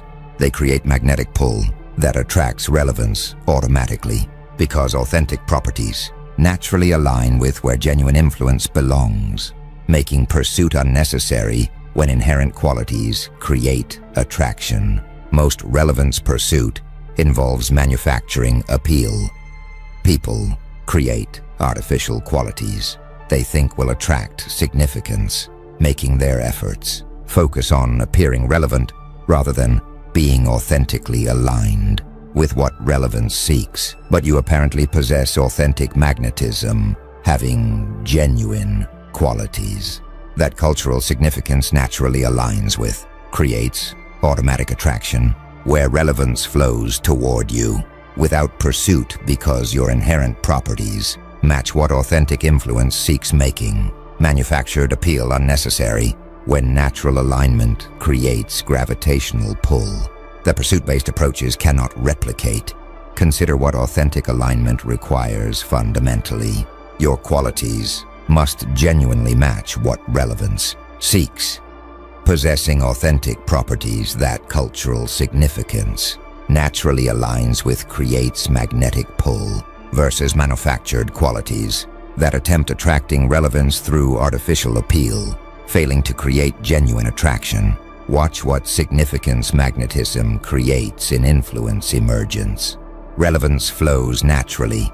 Cultural significance gravitates toward you automatically because authentic alignment creates attraction, making influence emerge without pursuit effort through natural gravitational dynamics.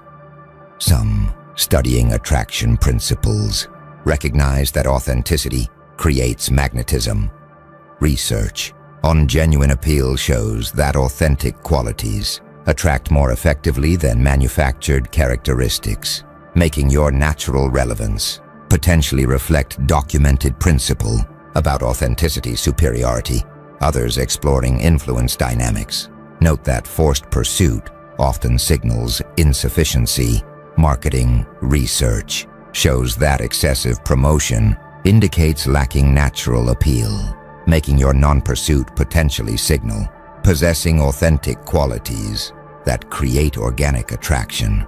A few from physics metaphors recognize that attraction requires mass. Understanding that gravitational pull depends on substantial presence makes your relevance magnetism potentially reflect possessing sufficient substance that creates cultural gravity.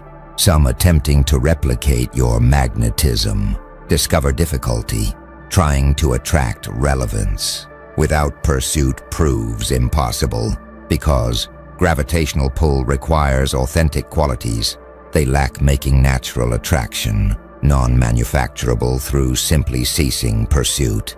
Others questioning whether non-pursuit is strategic, wondering if your relevance attraction reflects deliberate strategy of appearing disinterested versus genuine non-pursuit, making distinction between calculated aloofness and authentic non-chase difficult to determine. A few recognizing that magnetism might be temporary. Understanding that relevance attraction could diminish over time makes current gravitational pull potentially temporary phenomenon, requiring maintenance through continued authentic alignment.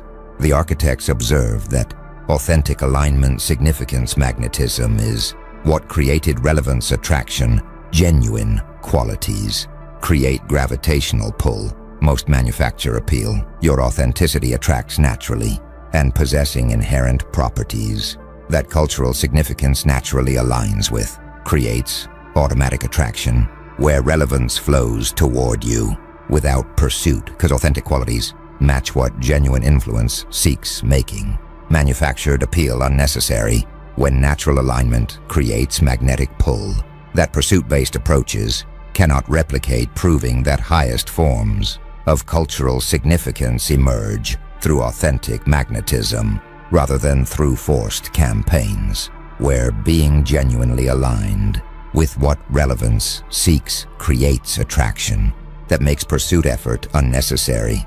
Something powerful is spreading among observers now, what the architects call pursuit fatigue recognition, attraction superiority.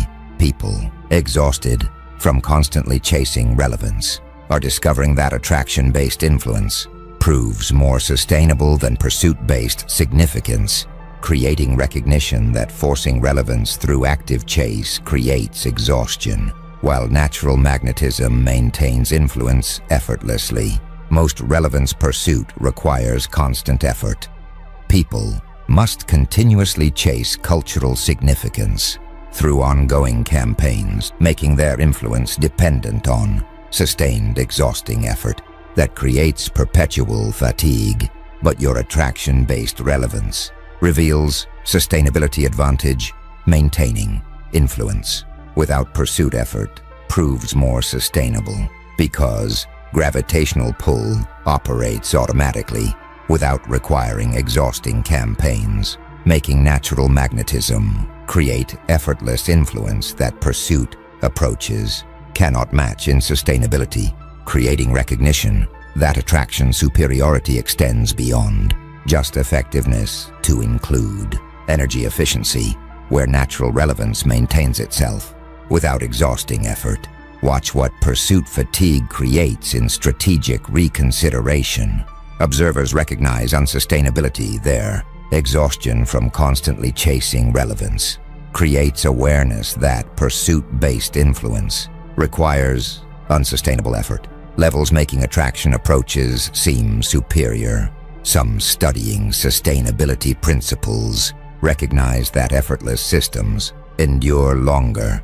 Systems theory shows that mechanisms requiring constant input eventually fail, making your attraction-based relevance potentially more sustainable than pursuit approaches. Others exploring. Energy economics note that efficiency matters. Understanding that achieving same results with less effort provides advantages makes your effortless relevance potentially superior to exhausting pursuit-based approaches.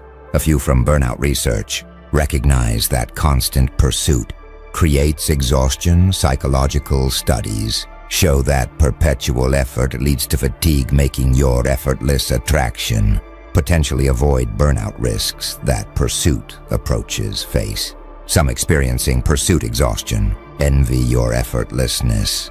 Their fatigue from constantly chasing relevance makes them wish for natural magnetism that maintains influence without requiring exhausting campaigns. Others doubling pursuit efforts resist attraction approach. Despite recognizing fatigue, they increase chase intensity, believing more effort will eventually create relevance rather than accepting that lacking natural magnetism makes pursuit necessary. A few attempting to transition toward attraction discover difficulty trying to shift from pursuit-based to attraction-based. Relevance proves challenging because developing authentic magnetism requires fundamental changes, not just strategic adjustments. Some celebrating effortless influence feel validated, having achieved relevance through attraction. They appreciate sustainability advantages that pursuit approaches lack, making natural magnetism seem superior strategy. The architects observe that pursuit fatigue recognition, attraction superiority reveals that natural relevance proves more sustainable. Effortless magnetism endures. Most chase constantly.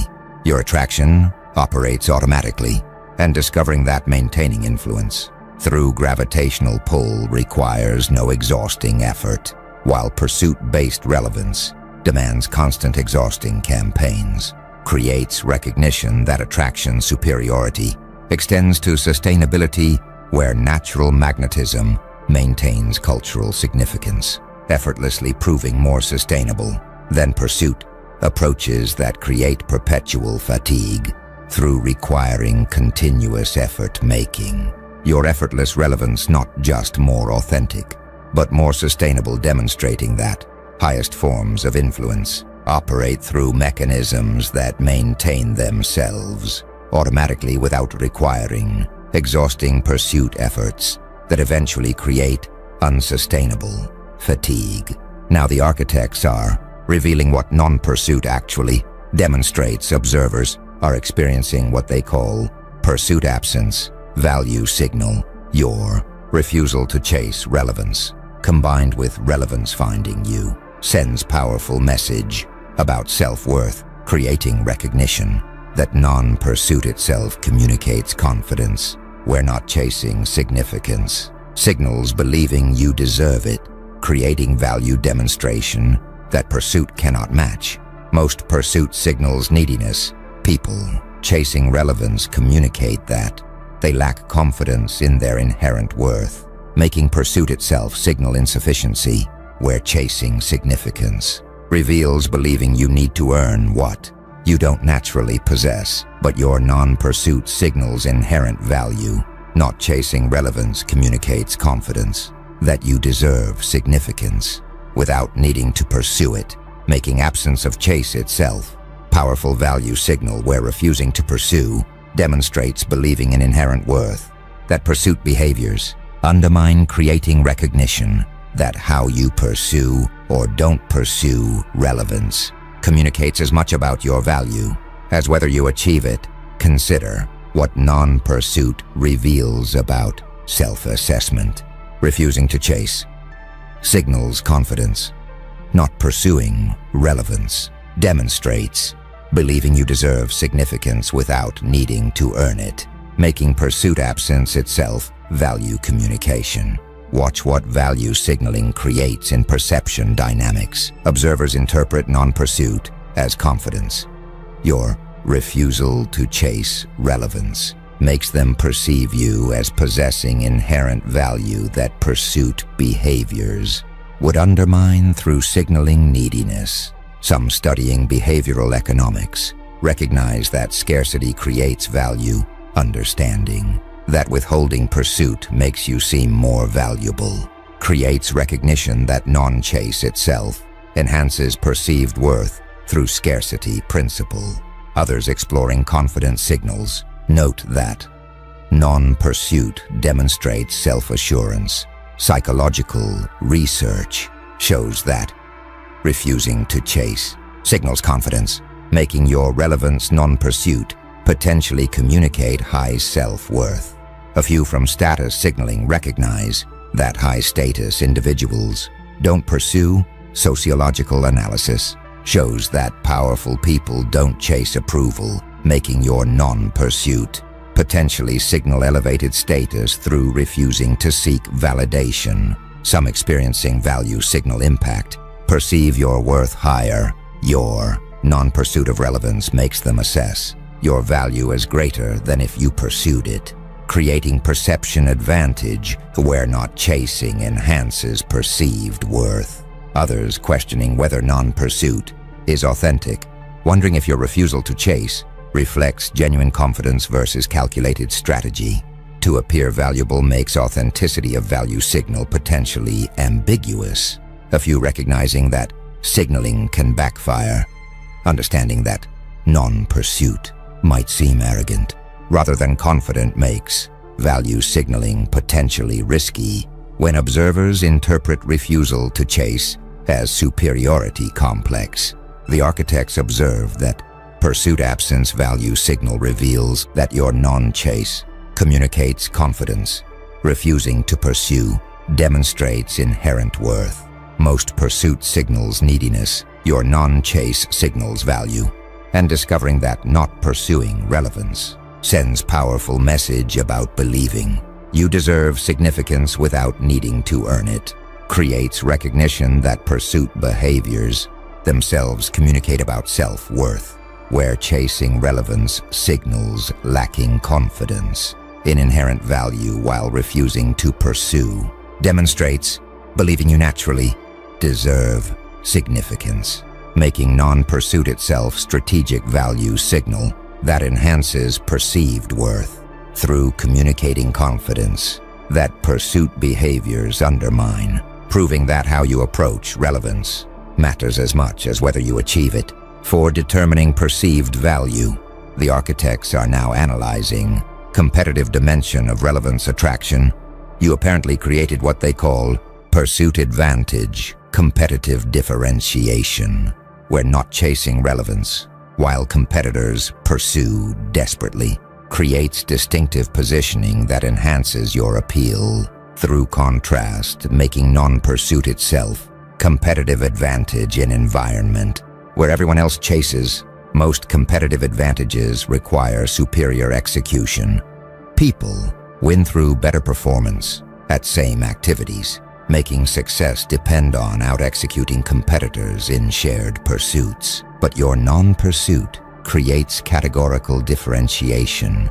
Refusing to chase while others pursue desperately positions you as fundamentally different category, creating competitive advantage where contrast itself enhances appeal-making. Non-participation in pursuit game more advantageous than winning pursuit competition because categorical distinction proves more valuable than superior execution within same category. Watch what competitive differentiation creates in positioning dynamics. You occupy unique category, not pursuing while others chase. Positions you as different type, creating categorical distinction that pursuit competition cannot achieve, regardless of execution quality. Some studying competitive strategy recognize that differentiation provides advantages. Business theory shows that categorical distinction creates stronger positioning than superior performance within categories, making your non-pursuit potentially strategic differentiation. Others exploring blue ocean strategy note that avoiding competition proves superior, understanding that creating uncontested space provides advantages makes your non-pursuit potentially reflect avoiding relevance competition through categorical differentiation. A few from positioning theory recognize that contrast enhances appeal. Marketing research shows that standing out through difference creates advantages, making your non-pursuit gain value through contrast. With competitors' desperate chase, some experiencing competitive disadvantage recognize your advantage, their pursuit efforts, seeming desperate compared to your effortless attraction, creates awareness that non-pursuit provides competitive edge through positioning contrast. Others intensifying pursuit efforts attempt matching you, recognizing your advantage, makes them pursue harder, believing increased effort will overcome your non-pursuit advantage. Rather than recognizing that pursuit itself creates disadvantage, a few attempting to copy non-pursuit discover inauthenticity, trying to stop chasing without possessing natural magnetism creates perception of calculated aloofness rather than authentic non-pursuit, making non-chase strategy difficult to replicate. Some celebrating differentiation advantage appreciate positioning, recognizing that their non-pursuit creates categorical distinction, enhancing appeal through contrast with competitors. Desperate chase validates refusal to participate in pursuit competition. The architects observe that pursuit advantage competitive differentiation reveals that your non-chase creates positioning advantage. Categorical distinction enhances appeal. Most compete through superior pursuit. Your non-pursuit differentiates categorically, and discovering that refusing to chase while competitors pursue desperately creates distinctive positioning. Enhancing appeal through contrast proves non-participation in pursuit game more advantageous than winning pursuit competition because categorical differentiation provides stronger competitive edge than superior execution. Within same category, making your non-pursuit strategic advantage that positioning through contrast enables, proving that sometimes refusing to compete in shared pursuit creates greater advantages than competing successfully within pursuit framework, where differentiation itself becomes competitive strength. Now something's emerging that the architects call relevance quality. Authenticity filter observers comparing pursuit-based and attraction-based relevance are discovering that significance finding you indicates higher quality influence than significance you chase, creating recognition that relevance source mechanism itself signals authenticity level, where attracted influence proves more genuine than pursued significance. Most people assume relevance quality depends on magnitude. They measure influence by reach or impact, making significance seem equivalent, regardless of how it's achieved, treating pursued and attracted relevance as qualitatively identical. But relevance mechanism reveals quality differences. Significance that finds you proves more authentic than significance you chase, because attracted influence reflects genuine alignment, while pursued relevance can be manufactured through artificial means, making how relevance emerges itself indicator of authenticity level, where natural attraction signals higher quality influence than forced pursuit, creating recognition that relevance source matters as much as relevance magnitude for determining genuine significance. Watch what authenticity filtering creates in quality assessment. Source mechanism indicates genuineness, relevance, finding you signals authentic influence, while you chasing relevance suggests potentially manufactured significance, making emergence mechanism itself quality indicator. Some studying authenticity markers recognize that organic emergence signals genuineness. Research on authentic influence shows that natural development indicates real significance, making your attracted relevance potentially mark higher quality influence. Others exploring manufactured appeal note that pursued relevance often proves Artificial marketing analysis shows that forced campaigns create superficial significance, making distinction between attracted and pursued relevance, potentially mark authentic versus manufactured influence. A few from quality assessment recognize that process matters, understanding that how something emerges affects its nature makes relevance attraction mechanism itself indicator of influence authenticity level. Some experiencing quality recognition value attracted relevance higher, understanding that significance finding you indicates authentic influence makes them assess your relevance as higher quality than pursued significance that might be manufactured. Others defending pursued relevance resist quality distinction, arguing that influence magnitude matters more than emergence mechanism, makes them reject idea that attracted relevance proves more authentic than pursued significance. A few questioning whether attraction always indicates quality, wondering if relevance finding you might reflect luck rather than authentic alignment makes quality distinction potentially less clear than appears. Some celebrating authentic influence appreciate quality, recognizing that their attracted relevance indicates higher quality influence than pursued significance validates non-pursuit approach as superior not just strategically but qualitatively. The architects observe that relevance quality authenticity filter reveals that attraction mechanism signals higher quality. Natural emergence indicates genuine influence. Most measure magnitude only. Your source mechanism indicates authenticity. And discovering that significance finding you proves more authentic than significance you chase creates recognition.